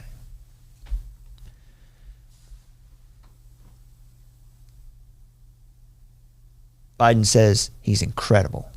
If not for the work of Tim Gill, there is no telling how far behind we would be on this LGBTQ rights movement. So this guy, Gill, I don't know if I said this already or not, but he's a software programmer and tycoon, made his money in the 90s. He's not a household name. Nobody's really heard of him. And we can just assume, we can speculate that that's by design because it works out better for them if it's by design. But in the past 30 years, he's given $500 million to this campaign. But what does he do? What is he actually doing? Well, as we said, they've shifted their focus from equality, like marriage equality, to this much broader focus of non-discrimination. So in the same way that anti-racism is not really about racism, as the name would suggest. Rather, it's the creation of a protected class. It's a mechanism for identifying and destroying another person, another class of people, or an organization, or a company, or anyone that dissents or challenges their dogma. Non-discrimination is also a banner that you can rally a group under. It's a rod with which to bludgeon all dissenters. So it's not about rights. It's not about equality. It's about the total reorientation by force, if they see necessary, of values, morality, gender, and sexuality. And gender and sexuality, those two in particular, are being fetishized. They're the idol of the moment. And we say of the moment because that is not the ultimate goal. Trans rights are not the goal. The goal is much broader. And once you see this full picture, you'll understand what's really at stake here. It's not in any way good for any of the people, especially these young children, these teenagers who are primarily targeted. Our youngest, our most vulnerable. If we sit back and just watch it, we're derelict. It's sinful to sit back and watch our youngest and most vulnerable be used and taken advantage of this way. It's the deconstruction of humanity. The transformation of humanity is underway. To get there, this is the biggest and probably the most revolting point. Just like the vaccine rollout and agenda, what we see here is, man, I really have to be careful here. What we see here is a mass experimentation being done on young people in the West. Everyone really, but specifically on those who use social media regularly, those who are in the institutions like public schools and universities specifically. There's a mass experimentation on all of these people. That's a major element of this movement. What is that experimentation for? It's to find out how we can do better surgery. How can we find better drugs? Because ultimately, disassociation from the body, getting out of the body, transhumanism, ultimately, they're using people as cattle, as as lab rats. I was going to say, can we look up the 60 Minutes piece from Australia? Absolutely. We're going to do, yeah. Let me cover Gill and we'll play that at the end. Yeah. Okay. Because that shows you exactly how this works. So I'll get through Gill here fast. He's got the Gill Foundation, started in 1994. It underwrites academic research, polling, litigation, data, analytics, and field organizing, right? He's got something called Gill Action, which is a political group. Another thing called Out Giving, which is his donor club. You have to be invited to it, so it's the richest of the richest. And so they decide where they're going to put their money. So his fingerprints are on nearly every major victory in the so-called March to Marriage. He's like the Bill Gates of the trans movement. Yeah, and he is really under the radar, and that's why we got to, expose this thing. Ephesians 5:11, this is really, that's what this is. So when you talk about things like public health, he's there, right? He's in the middle of this. The Supreme Court, Obergefell versus Hodges case that was recently overturned, that was one of his triumphs. The attorney who argued that case said, without a doubt, we would not be where we are without Tim Gill and the Gill Foundation. Now, here's what I wanted to bring to you. In 2017, he had something called his Southern Strategy, where specifically had his eyes on Georgia and North Carolina. So he influenced Georgia. He got that done in Georgia, right? Let's see here. I think it was Governor...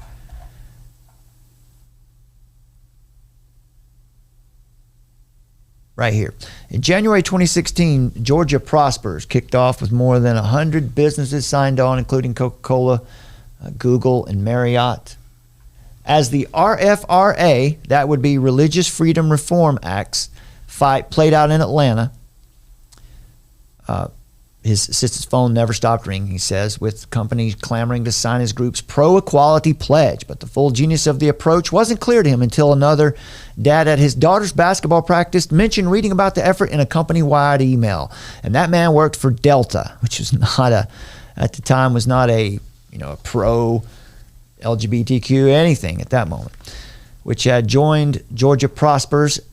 Delta had joined this movement, Georgia Prospers, and was mobilizing its employees to call their representatives, lawmakers. So folks, when was the last time you heard of any sort of organic movement, where you got Delta involved, right? Yeah, this is top down. Exactly. Thank you. Top down. This is not grassroots. This is why Summer's on the show, because that's the point, right? I've just talked around that the whole time. That's what you got to know. This is coming from the top, not from the bottom. And you guys will understand that fully as we go into this, because there's a lot of layers. So what Georgia was doing was they were conservative lawmakers there were trying to push through religious freedom restoration, a bill in March of 2016. Governor Gill, who Rolling Stone reports is a deeply religious Republican in his own right, vetoed it, of course, right? Because he's a deeply religious Republican.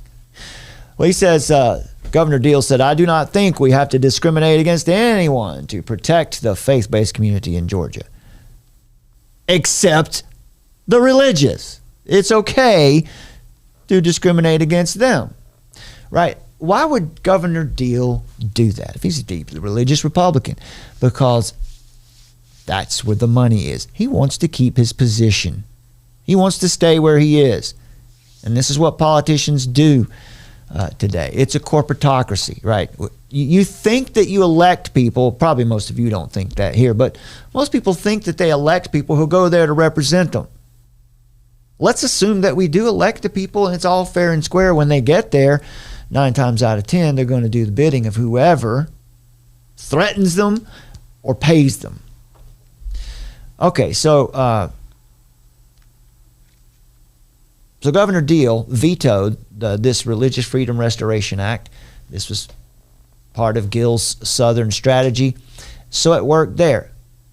But also present at this Manhattan powwow here, this fundraising event in Manhattan, was Roy Cooper, Roy Cooper, who at the time was the Attorney General. He was the Attorney General. He certainly wasn't the Eternal General, but he was the Attorney General of North Carolina. Represent? That's where we are. Okay, but he was at this meeting. Cooper flew into New York for the Gill event. And at the time, the big deal here was something called the HB2 law. It was the restriction on bathroom access for transgender people that led to the cancellation of dozens of events. Almost $4 billion of revenue was lost, specifically around the Charlotte area, because they didn't find it necessary to be building a third bathroom all over the place. Bruce Springsteen, Ringo Starr canceled tour dates in North Carolina. The NBA moved the All-Star game out of town. The NCAA tournament relocated all 7 of its championship events. And Roy Cooper's bid to unseat the then Republican Governor Pat McCrory, who had signed the HB2 bill into law, Gill said this is a must win. So at the time this article was written, it wasn't known. But of course, it worked out. We've been under the Roy Cooper regime here for 2 terms, I believe, at least. So this is what he means when he says we're going in to the most difficult states and we're going to punish the wicked. That's what he means, right? He's going to say that we're fighting for equality, for people who just want to be recognized as human and take part in society. No one's stopping these people from being human or taking part in society at all. But that's what's programmed into the head. That's what they're being told over and over and over and over again. So it's a declaration of war. Here's just to get off of Gill here. There's another thing I found interesting when Rolling Stone went to Denver, which is where he's located, to find out. Let me give you the full context of this comment here right quick before we get out of it. This comment here. For Gill and his allies, non-discrimination is a new front of the movement, a campaign that pits LGBTQ advocates against the religious right. The election of Trump has only emboldened those looking to erase what they call the gains of the past decade, what we would call the erosion of the past decade. So Gill says Gill refuses to go on the defense, but says, quote, we're going into the hardest states in the country and we're going to punish the wicked. So it's located, his foundation is located in Denver. Security cameras mounted all over the outside. They say because it's common for them to get death threats. There's no evidence really behind the claim, but that's what the article says. After all, there's a genocide going on, right? And anyway, so one of the things here it says is on the wall in the conference room is an 18-point list of Gill's principles. Maxims like Colorado. This is crazy. Yeah, get this. Let me see if I make it a little larger. Yeah, show that. You guys are going to freak out. It doesn't work on this thing, but it's okay. I'll highlight it. There you go. Failure is good. The people who work for Gill tend to speak of him in reverential terms. As Courtney Cuff, the foundation's president and CEO, says, quote, going through that list of principles helps us at the foundation think through WWTGD. What would Tim Gill do? The counterfeit of what would Jesus do, right? Exactly. Those bracelets that people used to wear. What would Jesus do? Exactly. Folks,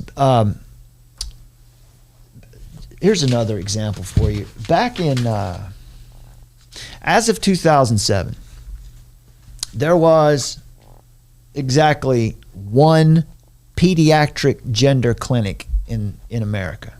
It's 2007. Today, as this article from Daily Caller shows, pediatric gender clinics have popped up all over the country in vast numbers over the past 15 years, offering psychological, medical, and even surgical interventions for children who feel uncomfortable. The explosion of these clinics coincided with the rapid rise of transgender identity among American youth. Right. Now, in 2007, there was exactly one pediatric gender clinic in America. Today, there are more than 300 pediatric gender clinics in the United States. Let me share this fact with you before we get to the 60 Minutes clip. Yes. And then an encouraging clip to take us out. Isn't Tim the one that was the first to push this legislation through? No, that was Martine Rothblatt. Oh, that's right. Who we're going to be telling you a lot more about Martine here. Yeah. All right, well, folks, there's enough material here. Look at that bee on her shirt too. Yeah, some of you know what that bee. Him. I always see, this is the thing. We just called her a she. Yeah. It's a he. Somebody's trying to be respectful. That's all. No, But you know what's happened? It scrambles me. It is. It's confusing. But what's happened recently? There have been many Christians who have been like, look, we just need to call them by their preferred pronouns. It can't hurt anything. It's hospitality, right? Christian hospitality. Thank the Lord. Recently, many of those people who said that a few years ago. People like Rosaria Butterfield, for example. She's a well-known former atheist lesbian who's now married to a Presbyterian pastor. And recently, she was one who did that. And she recently came out publicly and repented and said, don't do that. Don't do that because you are affirming something that is a lie. You're not helping. You're not doing anything good. Exactly. And to be fair, that woman, Kelly J. Keene, that was on Calvin Robinson's video, she describes herself as a women's rights activist, actually. So she's just keen to the fact that it's super destructive what this trans movement is doing. And so because of that, they've targeted her. So another case in point of somebody who's she's a feminist, she's a secularist, but she's identified that this is a big con that's going on and it's destroying lives. You know, one of the cons is the tough again here. The rate of self-harm, suicide, for trans-identified youth and trans adults, it's claimed that it's very high. Right? It's an epidemic. It's a big problem. Well, and you'll hear things like this again. The programming. It's better to have a live daughter than a dead son. Mm. Wow, compelling, right? Persuasive. That isn't, number one, it's an appeal to emotion. See, well, that's a materialist worldview too.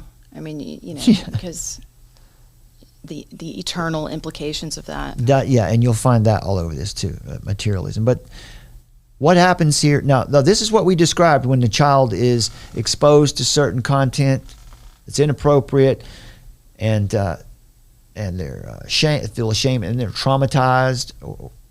What's happening is the analytical part of the mind is being bypassed, right? And so that's what happens also with a comment, with a quote like that. It's better to have a live daughter than a dead son. That's an appeal to emotion.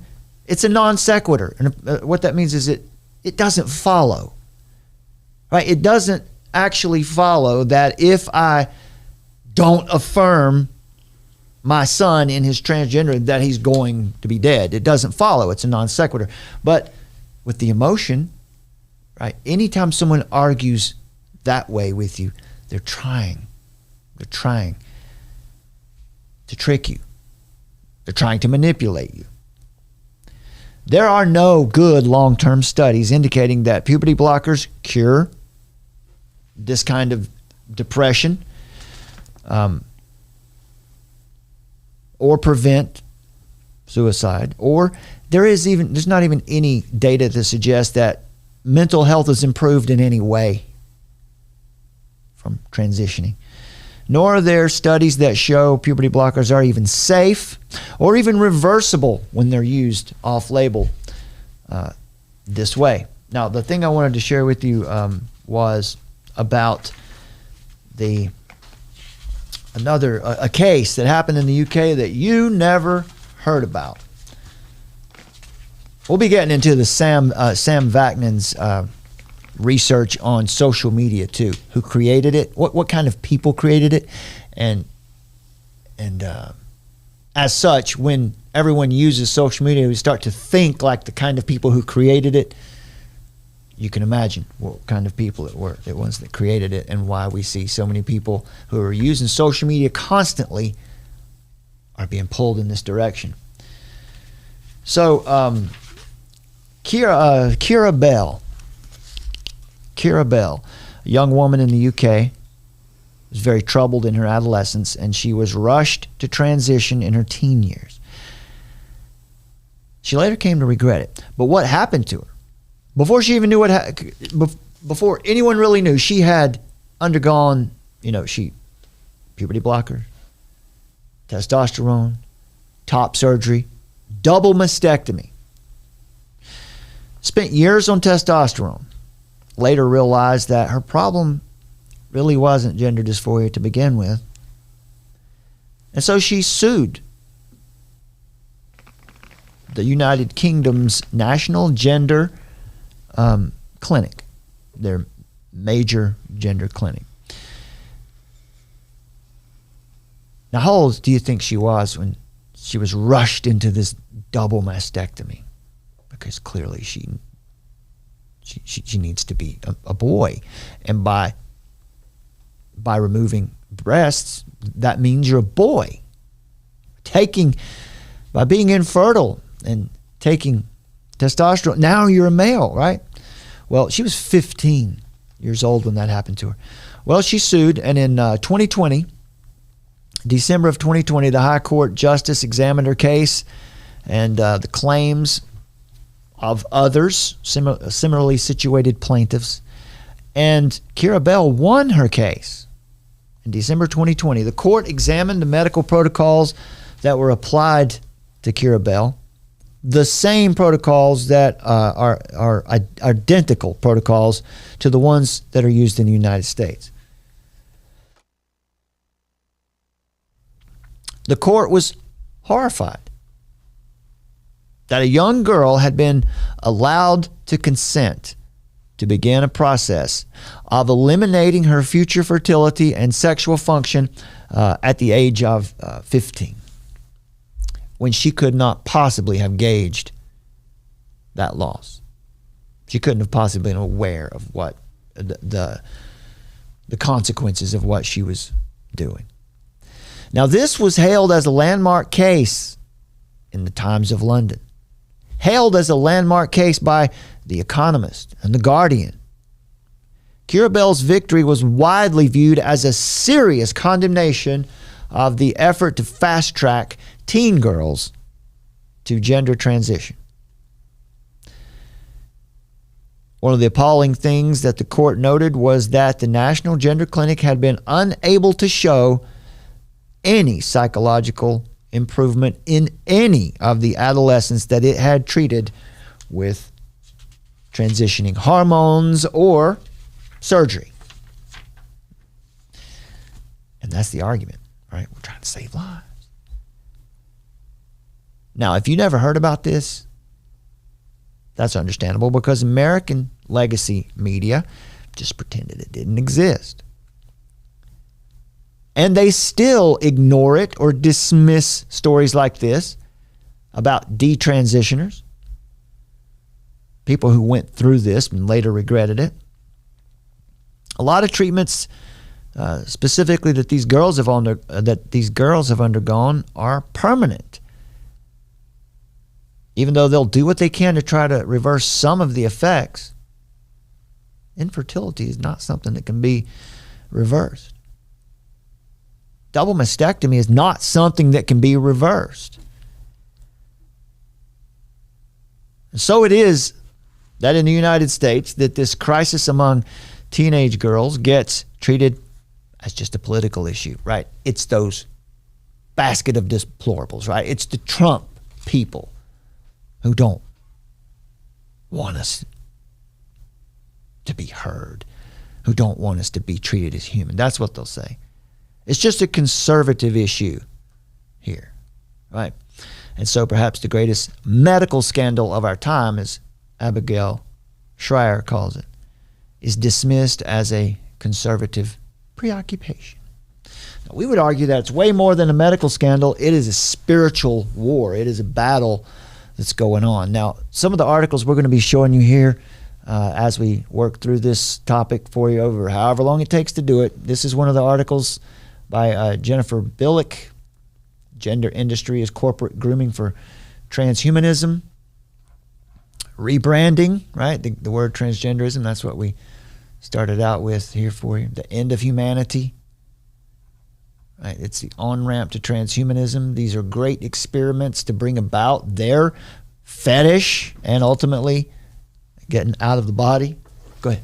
Yeah, I was just going to say her work is really impressive, you guys. Yeah. She's been on this for about a decade now, and she is a feminist. So she's one of the old school feminists, so she doesn't share our worldview, but the Lord is certainly using her because she has done a really bang-up job of identifying many of the culprits. Yeah, this is where we find ourselves today in a very complex world. We're co-belligerents with a lot of people who don't share our worldview because, we, as Christians, we can never compromise on our core doctrines of the faith. This is not about worshiping the Lord with Jennifer Billick. This is about working together on a social issue together that where for us, it's certainly a spiritual issue. But the she does recognize that something is really wrong, and she's done a really great job identifying.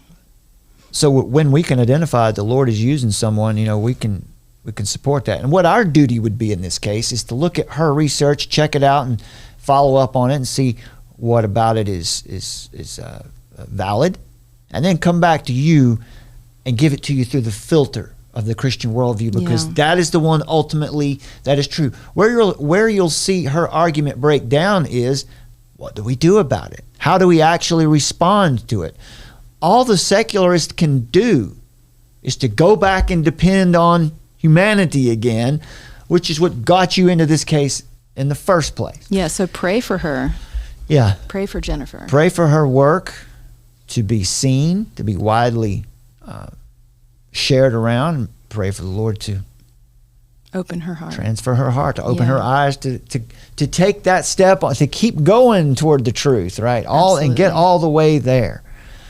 So here's another article: the billionaire family pushing synthetic sex identities. This is the Jennifer Pritzker case. Who is this? This is philanthropist Jennifer Pritzker. This is no Jennifer. This is a man. At left, and Illinois Governor J.B. Pritzker. Right, that's the same person.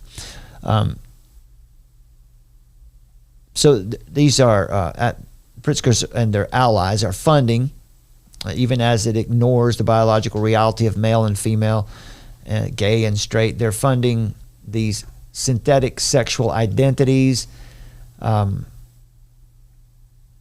Someone in the comments is mentioning that. Now, wait a freaking minute.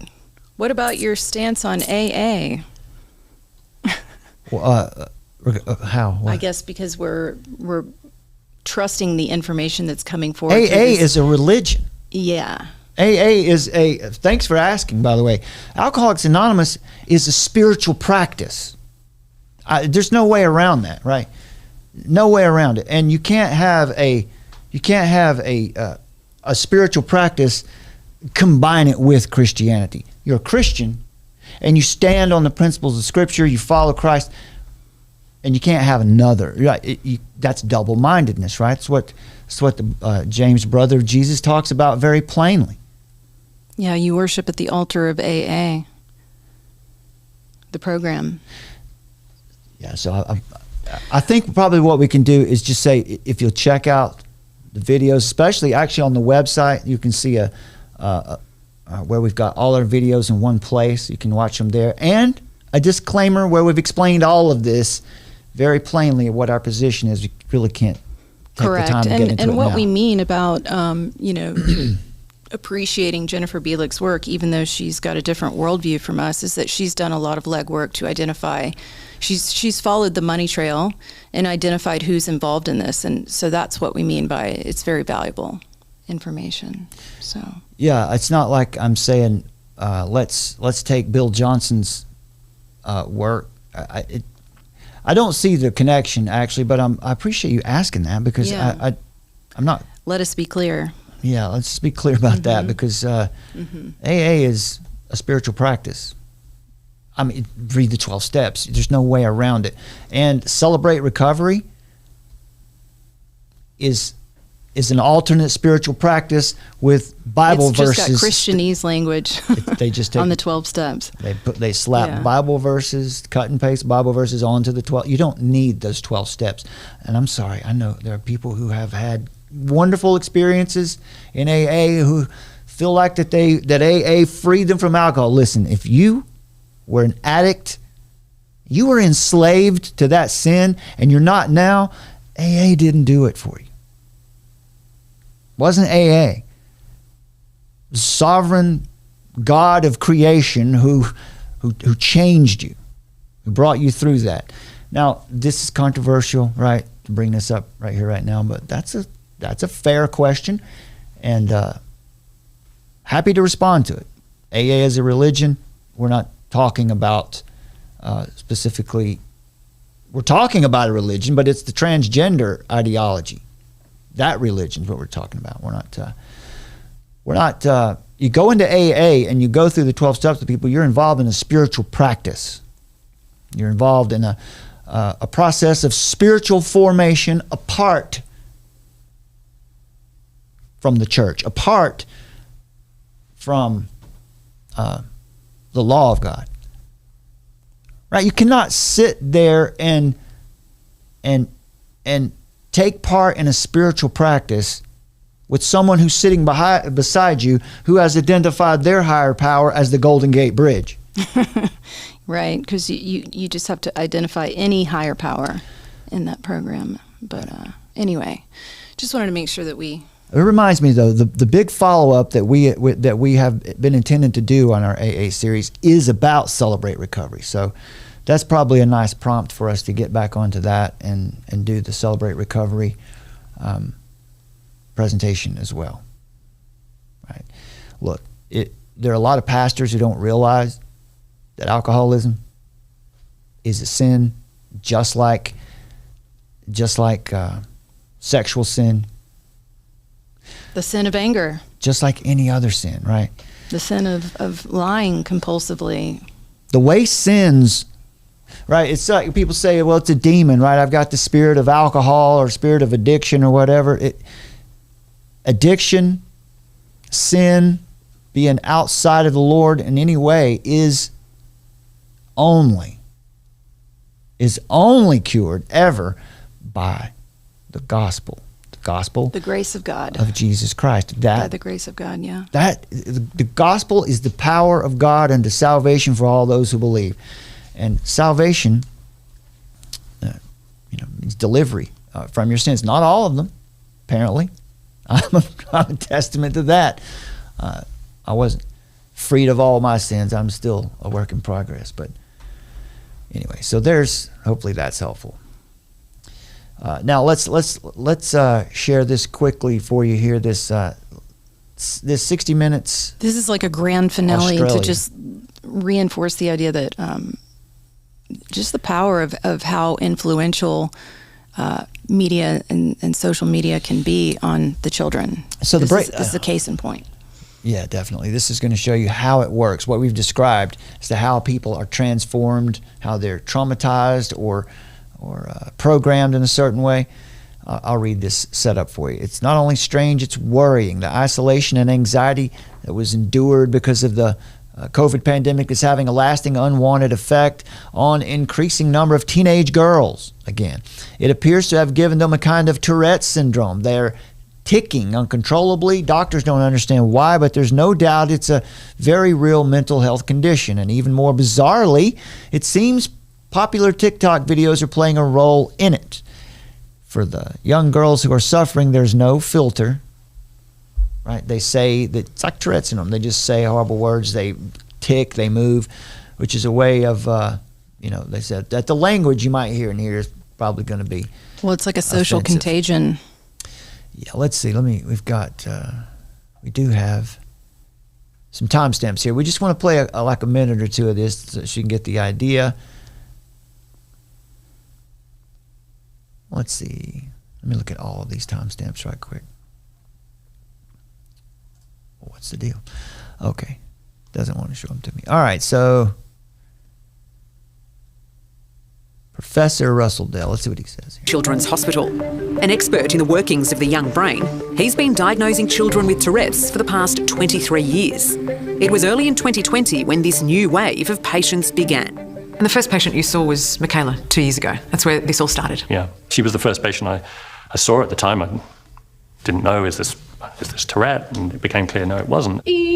Usually Tourette's syndrome comes on gradually at an early age, affecting 4 times as many boys as girls. But these new patients with sudden onset tics were teenagers, and predominantly girls by a factor of 20 to 1. Some of the tics were similar, but some of them were definitely different, such as quite violent movements of the arms, sometimes hitting themselves in the chest.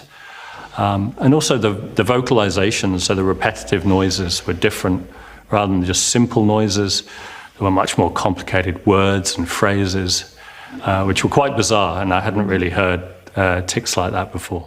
So you had quite the confounding medical mystery on your hands. Absolutely. It's very unusual, and that's why it was so noticeable. As you'll see, it's a mystery that's turned up some surprising answers. Is social media behind an epidemic of teenage tics? I think it lit the flame, perhaps. Why do I need to do it? Just clap the thing at the bottom. Yeah! He's like, oh my God, give it back before she breaks it. Put myself in the eye. All right. I can't do that. I don't know what dance to do. Nicole Lynn is a typical fun-loving... So we don't get into the cases too much. That's an idea. So the story is what's happening, what was happening there is these girls are spending tremendous amounts of time on social media, specifically TikTok. And you know how TikTok works, right? Very short videos. You consume a lot of content in a short period of time. And that's hard on the brain. And you do that day after day after day, all day, every day for a long time, there's going to be some kind of anxious response, right? And you being exposed to stuff that's probably shocking, inappropriate, and so this just helps to back up a little bit. We offer you more evidence and explanations for why we believe that this is one of the main reasons transgenderism is such a big deal today, is because it's the same reason that these girls all started ticking at the same time together during the pandemic. And I just want to point out, too, that in the research, you can see that the demographic that's most susceptible to doing all the surgeries and getting all the hormones is women. And with this phenomenon as well, with the tics, who's doing this? It's predominantly female. And who's the target that they want to eliminate? We will tell you this story on the next episode. Go ahead. You don't have to hold back on that. They want to marginalize and get rid of women. Yeah. The men who They're are trying responsible. to cancel women. Right. This is what you'll find out. We'll put these links in the video for you. What you find out when you read articles like this one. Humanity for Sale. Yeah, we're going to put these articles under the video. The billionaire family pushing synthetic sex. Again, they want to take over human reproduction and move it into the tech sector. And these men want to, they're coveting female parts. That's autogynephilia there. That's where they want them for themselves. That's where their fetish is to have an attraction for seeing themselves as a woman or in feminine. They want to have both the situations. parts. It's like the Baphomet energy. Yes, so that's where we're headed with this. It's sick. If you are ever interested in how, you've heard people talk about occultism and how Baphomet plays into the society and all that, well, this is it, guys. Here it is, right? They want to cancel women. They want to get rid of women. They want to erase women. Yeah, it's the appropriation of femininity altogether. And this is why Jennifer Billick, a feminist, is outraged, because these men who have the power to control a whole culture with their wealth and their influence over social media and schools, universities, all the institutions, right? It's institutional capture. They've captured the institutions. They've captured entertainment. They've captured the minds of most of the young people. So that's why we see this happening, and it's sick. Well, it's we were talking about it. It's the ultimate like self-idolatry. Yeah. And there's this underlying current of the coveting of the female body and wanting that for themselves and wanting to appropriate it and have it and fetishize it and normalize it. It's crazy. You can't make it up. You cannot make this stuff up, but it connects the dots. It makes so much sense, you guys. Yeah, Jennifer Billick's been writing about this for many years now, for several years. So this is not a new story, but it has really been covered up and suppressed. So we want to make sure that we take our time with this. And before we get to our last piece, which is going to be a bit of encouragement for you, I want to share this with you to kind of wrap our presentation up with, because this is ultimately the mindset of where it's headed. This is a letter to Mother Nature written by transhumanist, humanist, futurist, and transhumanist Max Moore in August 1999. I found it in the Transhumanist Reader. We have just some light reading. Well, I mean, you should see our library. It is full of some very great stuff and then some really gross stuff. But Transhumanist Reader goes like this. I want you to pay attention to this, and then I'm going to share a scripture with you right after it that will tie it all together for you. You'll know exactly where this is coming from.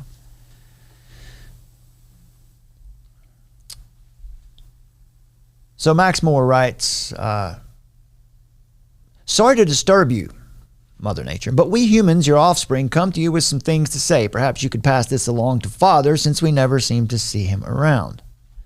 We want to thank you for the many wonderful qualities you've bestowed on us with your slow but massive distributed intelligence. You have raised us from simple self-replicating chemicals. Really? Simple self-replicating chemicals. Abiogenesis. Non-life to life. Sorry, I shouldn't be. Anyway, you have raised us from simple self-replicating chemicals to trillion-celled mammals. You have given us free reign of the planet. You have given us a lifespan of longer than that of almost any other animal. You have endowed us with a complex brain, giving us the capacity for language, reason, foresight, curiosity, and creativity. You have given us the capacity for self-understanding, as well as empathy for others. Mother Nature, truly, we are grateful for what you have made of us. No doubt you did the best you could.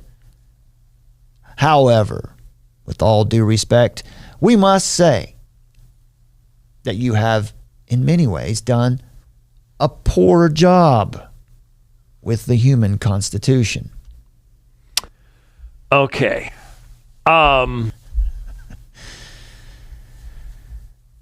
You have made us vulnerable to disease and damage. You compel us to age and die just as we're beginning to attain wisdom. You were miserly in the extent to which you gave us awareness of our somatic, cognitive, and emotional processes. You held out on us by giving the sharpest senses to other animals. You made us functional only under narrow environmental conditions. You gave us limited memory, poor impulse control, and tribalistic xenophobic urges. And you forgot to give us the operating manual for ourselves. Now, I have to jump in here because we certainly do have that operating manual.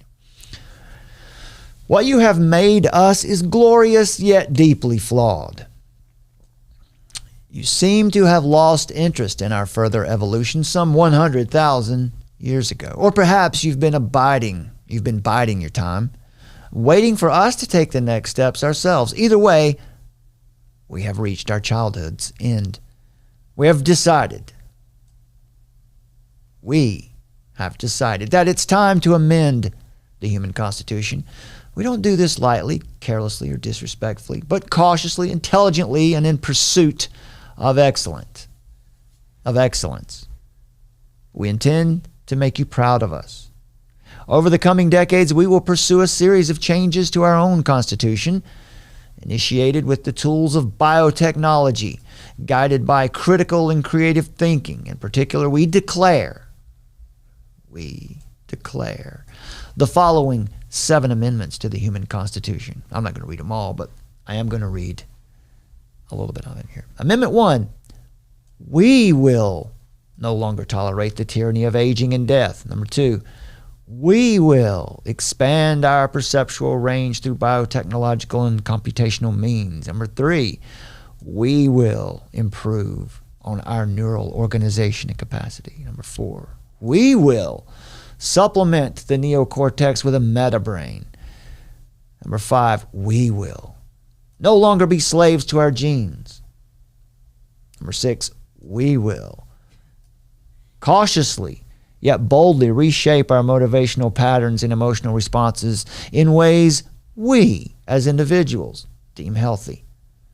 And number 7, we recognize your genius in using carbon-based compounds to develop us, yet we will not limit our physical, intellectual, or emotional capacities by remaining purely biological organism. These amendments to our Constitution will move us from a human to a transhuman condition as individuals. We believe that individual transhumanizing, for now it's transgendering, transition, will also allow us to form relationships, cultures, and polities of unprecedented innovation, richness, freedom, and responsibility. We reserve the right to make further amendments collectively and individually, and on and on and on. I invite you to look at Isaiah 14 with me for just a moment.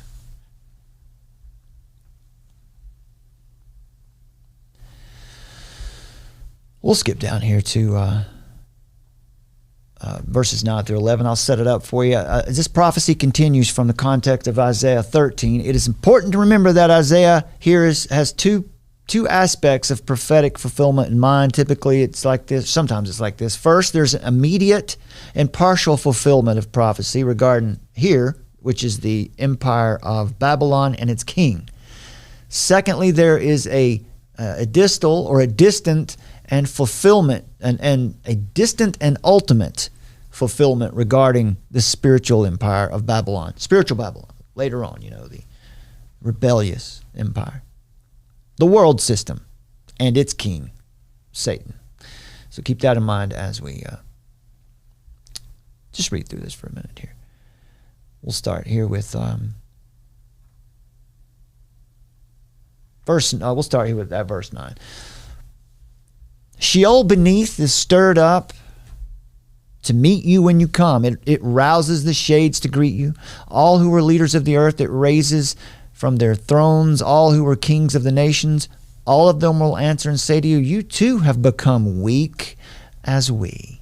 You too have become like us. Your pomp is brought down to the grave. The sound of your harps, maggots are laid as a bed beneath you, and worms are your covers. Now listen closely here as we go to verse 12. See if you find anything interesting here about what we just read from this letter to Mother Nature. We will.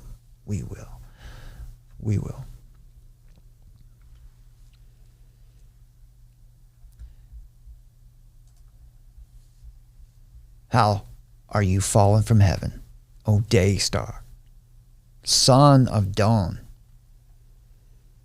How you are cut down to the ground, you who laid the nations low. You said in your heart, I will ascend to heaven above the stars of God. I will set my throne on high. I will sit on the mount of assembly in the far reaches of the north. I will ascend above the heights of the clouds. I will make myself like the Most High. But you are brought down to the grave, to the far reaches of the pit. Those who see you will stare at you and ponder over you. Is this the man who made the earth tremble, who shook kingdoms, who made the world like a desert and overthrew its cities, who did not let his prisoners go home? All the kings of the nations lie in glory, each in his own tomb, but you are cast out, away from your grave, like a loathed branch, clothed with the dead, those pierced by the sword, who go down to the stones of the pit like a dead body trampled underfoot. That's the future, for the one who believes that we will improve ourselves, we will supplement, I will change my body, I will become a woman. It's been debated for a lot of years about whether or not the first part of this passage is really referring to only the king of literal Babylon, with no reference to Satan at all. But this part of the I will, there is no doubt that this is the spirit behind it. No question about that.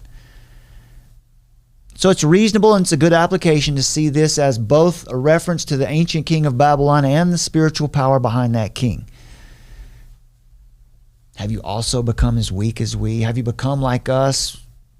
When he went to hell, the king of literal Babylon was exposed as a mere man, as Satan will be.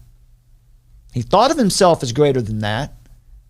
Sadly, like Max Moore. Sadly, as Tim Gill. It's Joe Biden, for that matter. As well, when the king of spiritual Babylon goes to hell, all will be amazed to see that he was just a weak creature. So we see here in verses 12 through 15, son of the dawn, the morning star, Lucifer. Whether it's a title or a name really doesn't make any difference. This once brightly shining king of Babylon, this once glorious, beautiful cherub angel, created being by God, is now fallen from heaven. They're all created beings. Even though he may have never said it with his lips, it was enough that he said it in his heart. For you've said in your heart, is what Scripture says. So I will. The pride of the grasping, selfish ambition, the self-will of the king of Babylon is powerfully expressed in these 5 I will statements. This is the essence of the self-focused and self-obsessed lie. I will ascend to heaven. So it's as if he is saying, heaven will be my home and my place. In fact, I will create heaven. I will bring heaven to earth. I will exalt my throne above the stars of God. I will be enthroned. I'll be God. I'll be exalted above all the other beings. I'll sit in the place of glory and I'll have all the honor and attention. I'll continue to rise. I'll continue to evolve. In fact, I'll manage my evolution. Even in heaven, until everyone sees me in my bright and shining glory, I will overcome. I will be glorious and be set equal to God, far above all the other created beings. But the heart of Jesus says that the status of equality with God is not something to hang on to. Jesus says, I will let it go. Jesus says, I will give up my reputation. Jesus says, I will be a servant. Jesus says, I will live humbly among men And Jesus says, I will even die an excruciating and humiliating death. When Lucifer departed from this heart, he fell from glory, just the same as we, God's creatures, created beings, so often do also. It is a strange paradox that nothing makes a being less like God than this urge to be his equal. Because he who was God stepped down from the throne of his glory to display to the wonder of all men everywhere his humility. Right? The attribute of God that's most amazing to us because of his omniscience and omnipotence is his humility. What prompted Satan to say this? What prompts people like Max Moore, Tim Gill, or anyone else to say this? To exalt themselves over other creatures? What prompts these 5 I will statements? Why did Lucifer rebel? It's because they reject God's design, they reject his plan, and they try to create an order of beings that are made in their own image.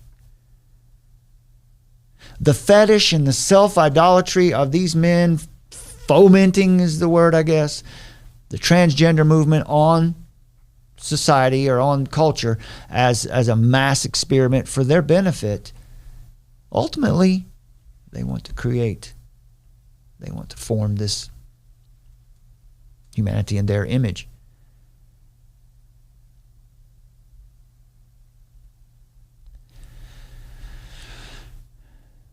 One day, they want to be lifted up in honor and status above everyone. Satan wanted to be the highest among all creatures, equal to God in glory and honor. And the plan to create man would eventually put men above angels. Satan doesn't like that. He was apparently able to persuade at least a third of the angelic beings to join him in rebellion, Revelation 12.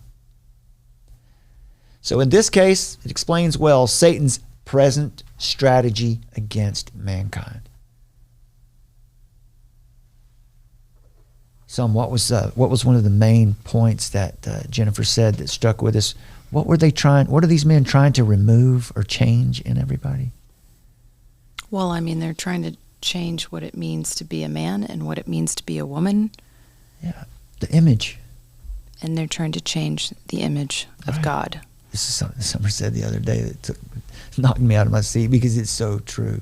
They're trying to erase the image of God. They're trying to take away what it means to be a man, what it means to be a woman, which is God's dimorphic design. God's design. And this crazy plan of uploading the consciousness into a mainframe, the ultimate heading toward full-on disembodiment, where we live in cyberspace, and this disembodiment says that you can choose your sex, which they've been driving this message in schools to our children, and Silicon Valley has been pushing this transhuman agenda since the early 2000s, late 1990s. There's a fundamental problem with that too. I don't know what you mean by uploading consciousness. Folks, what's just crazy about that, there is no scientist anywhere in the world, ever has been or ever will be, that can explain what consciousness even is. We know we have a brain, but there's something called the hard problem of consciousness. Well, it can't be located. They don't know where thoughts come from, actually. Well, and also, you remember last night we were talking about if they, once they get to this point where they're controlling reproduction, obviously all of this is in the Lord's hands, how far he will let it go. But say they're controlling reproduction, is there going to be a soul in those beings that they're creating? Great question. It's hard to tell. Don't know. In these factories where we've seen where it's planned, where you'll have how many? Thousands of babies? 30,000, yeah. Of pods where babies are grown? Mm-hmm. It is to obscure the image of God in man. And it doesn't matter how they're doing it now. Currently, this present strategy against man is this transgender. And it's weird because what we're seeing coming out right now is, we're going to, stop AI from functioning for 6 months because we don't know what's going to happen with it.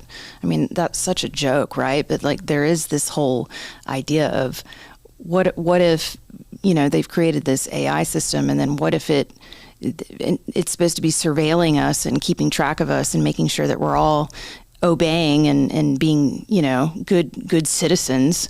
But what if that system turns against them? And you can see that they actually have a fear of that. Yeah. They're actually aware that they're not even in control over their own creation. Right? So this is what's funny about it. So folks, the Word of God is not limited to certain. It is the fully sufficient, the inerrant, infallible, fully sufficient Word of God that gives us everything that we need to know, full knowledge or relevant, what we need to know here, knowledge of God, knowledge of salvation, and how to live in this world is hostile to God and the people of God. Yeah, this is like the new Tower, Babel. What is it? The Tower of Babel. Yeah. This is the new Tower of Babel. What's interesting, as you watch this thing happen, predicted here a few times, not a prophet, but the Bible has this in it clearly. There's two kinds of technology. Well, there's more, but basically, the intention behind technology. Two basic intentions. One is a faithful use of technology. We saw that in the ark. Faithful Noah built the ark in faithfulness to God, in obedience to God. And then, not many years after the ark came to rest, the waters receded, mankind, as we do, once again, in rebellion, in a rebellious use of technology, uses some of the same substances, like the tar that was used to seal up the ark. It was the same substance that was used as mortar in this tower that they built. They weren't intending on building a tower to get to heaven. They were intending on building a waterproof tower to get above the next flood. Because God had commanded everyone to go into the earth, be fruitful and multiply. But they didn't do that. They wanted to stay there and make a name for themselves. And that's what they're doing. They want to make a name. They want they were trying to achieve at the Tower of Babel was one truth, one unified corpus or body of truth for them. And God confused it. He confused the languages. They couldn't do it, and they ultimately did disperse. So as you see these people attempting to take control of everything, ultimately, just take pleasure and be in awe at the sovereignty of God, the providence of God.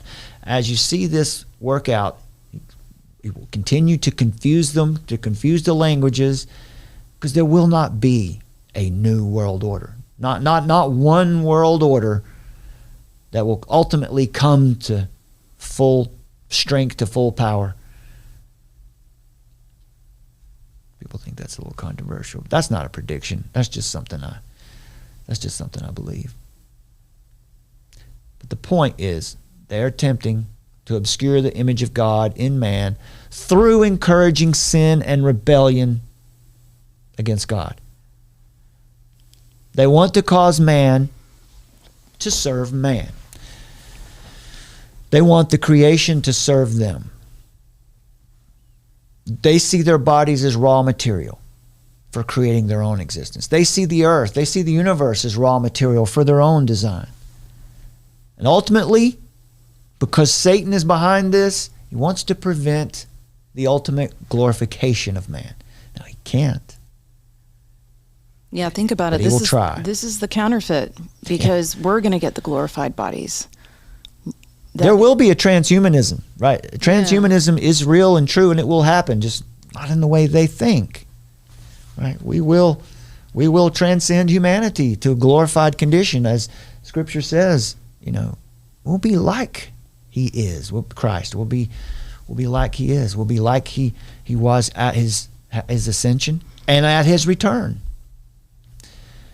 We won't be God.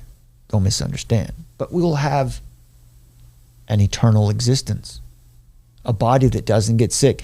It goes like this. The gospel ends up this way, right? We're going to hear the gospel right now, but as it ends up, the way Vodi Bakum gives it is really, really inspiring, because one day, right, through this sanctification, through salvation, we're saved from the power of sin.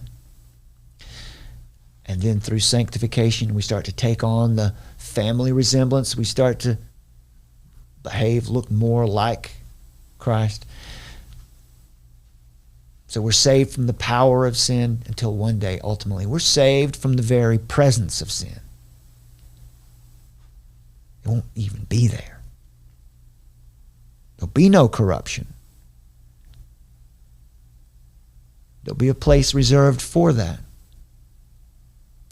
And we don't want any of you to be there. So we will do our duty, our commission, our great commission, to make disciples of the nations, teaching them all the things that Christ commanded, and baptizing in the name of the Father, and Son, and the Holy Spirit.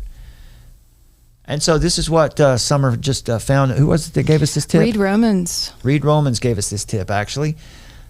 An MP in Parliament in the UK. It's really encouraging. Says Christian member of Parliament Nick Fletcher shared the gospel and the good news of the death and resurrection of Jesus Christ with his fellow MPs in Parliament recently. He was speaking during a debate in Westminster Hall on the impact of Christianity in society last week. So the Conservative MP for Don Valley also questioned why the UK seems so reluctant to celebrate its Christian heritage. We want to thank you for being with us here tonight, and want to encourage you to seek the Lord while He can be found. Some, do you have anything you want to say to our good friends on the way out tonight? Thank you for being with us, and we're just really grateful that you guys are out there being with us and praying for us and cheering us on, and we're really just excited and humbled to be able to be in this position that we are right now, and just battling through, and that's it. Battling through with you guys. Well said. Yeah. Okay, my friends, we'll play you out with this. This is Christian member of Parliament in the UK. His name is Nick Fletcher. Let's celebrate his boldness. For God so loved the world that He gave His only Son, that whoever believes in Him should not perish but have eternal life. The Bible is a book of truth, love, and grace. A book written by God through His chosen people. A book that gives someone like me the promise of eternal life and wise guidance about how to be a better person. I became a Christian in my mid-30s. I knew of Christ many years before, but never thought I was good enough. I was right. I wasn't. The Bible is shockingly plain that we cannot make ourselves good enough for God, no matter how many good deeds we try to do. But that is the beauty of Christianity and the Easter story. Forgiveness is given to us by God, by grace alone, through faith alone, in Christ alone. And this good news is offered to everyone, everywhere. All our sins, past and present, are forgiven once we make that decision. Let me tell you, it's a wonderful feeling to be forgiven. blessed, and certain of the promise of eternal life. It's wonderful knowing my Maker is with me at all times, right here, right now. With me in my triumphs, there have been a few, but more importantly, with me in the dark times too. I couldn't do this job without my faith. I would have had some lonely walks over Westminster Bridge to my hotel after a long, difficult day without God at my side. The hammer comes down and beats you over the head for the rest of your life with a big national security stick. And so that people learn to duck their head and not speak up. Because, bad idea now. This is the emergency broadcast system. This is not a test. Repeat, this is not a test. Citizens are advised to take the following steps. Find us, armoroftruth.net. In the age of technocracy, scientism, and pop atheism, Faith is resistance.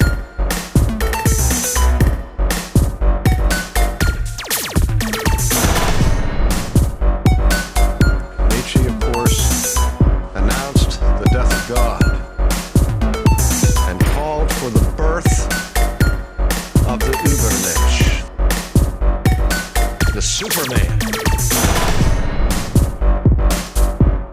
who would take humanity to new heights and to create a new world order.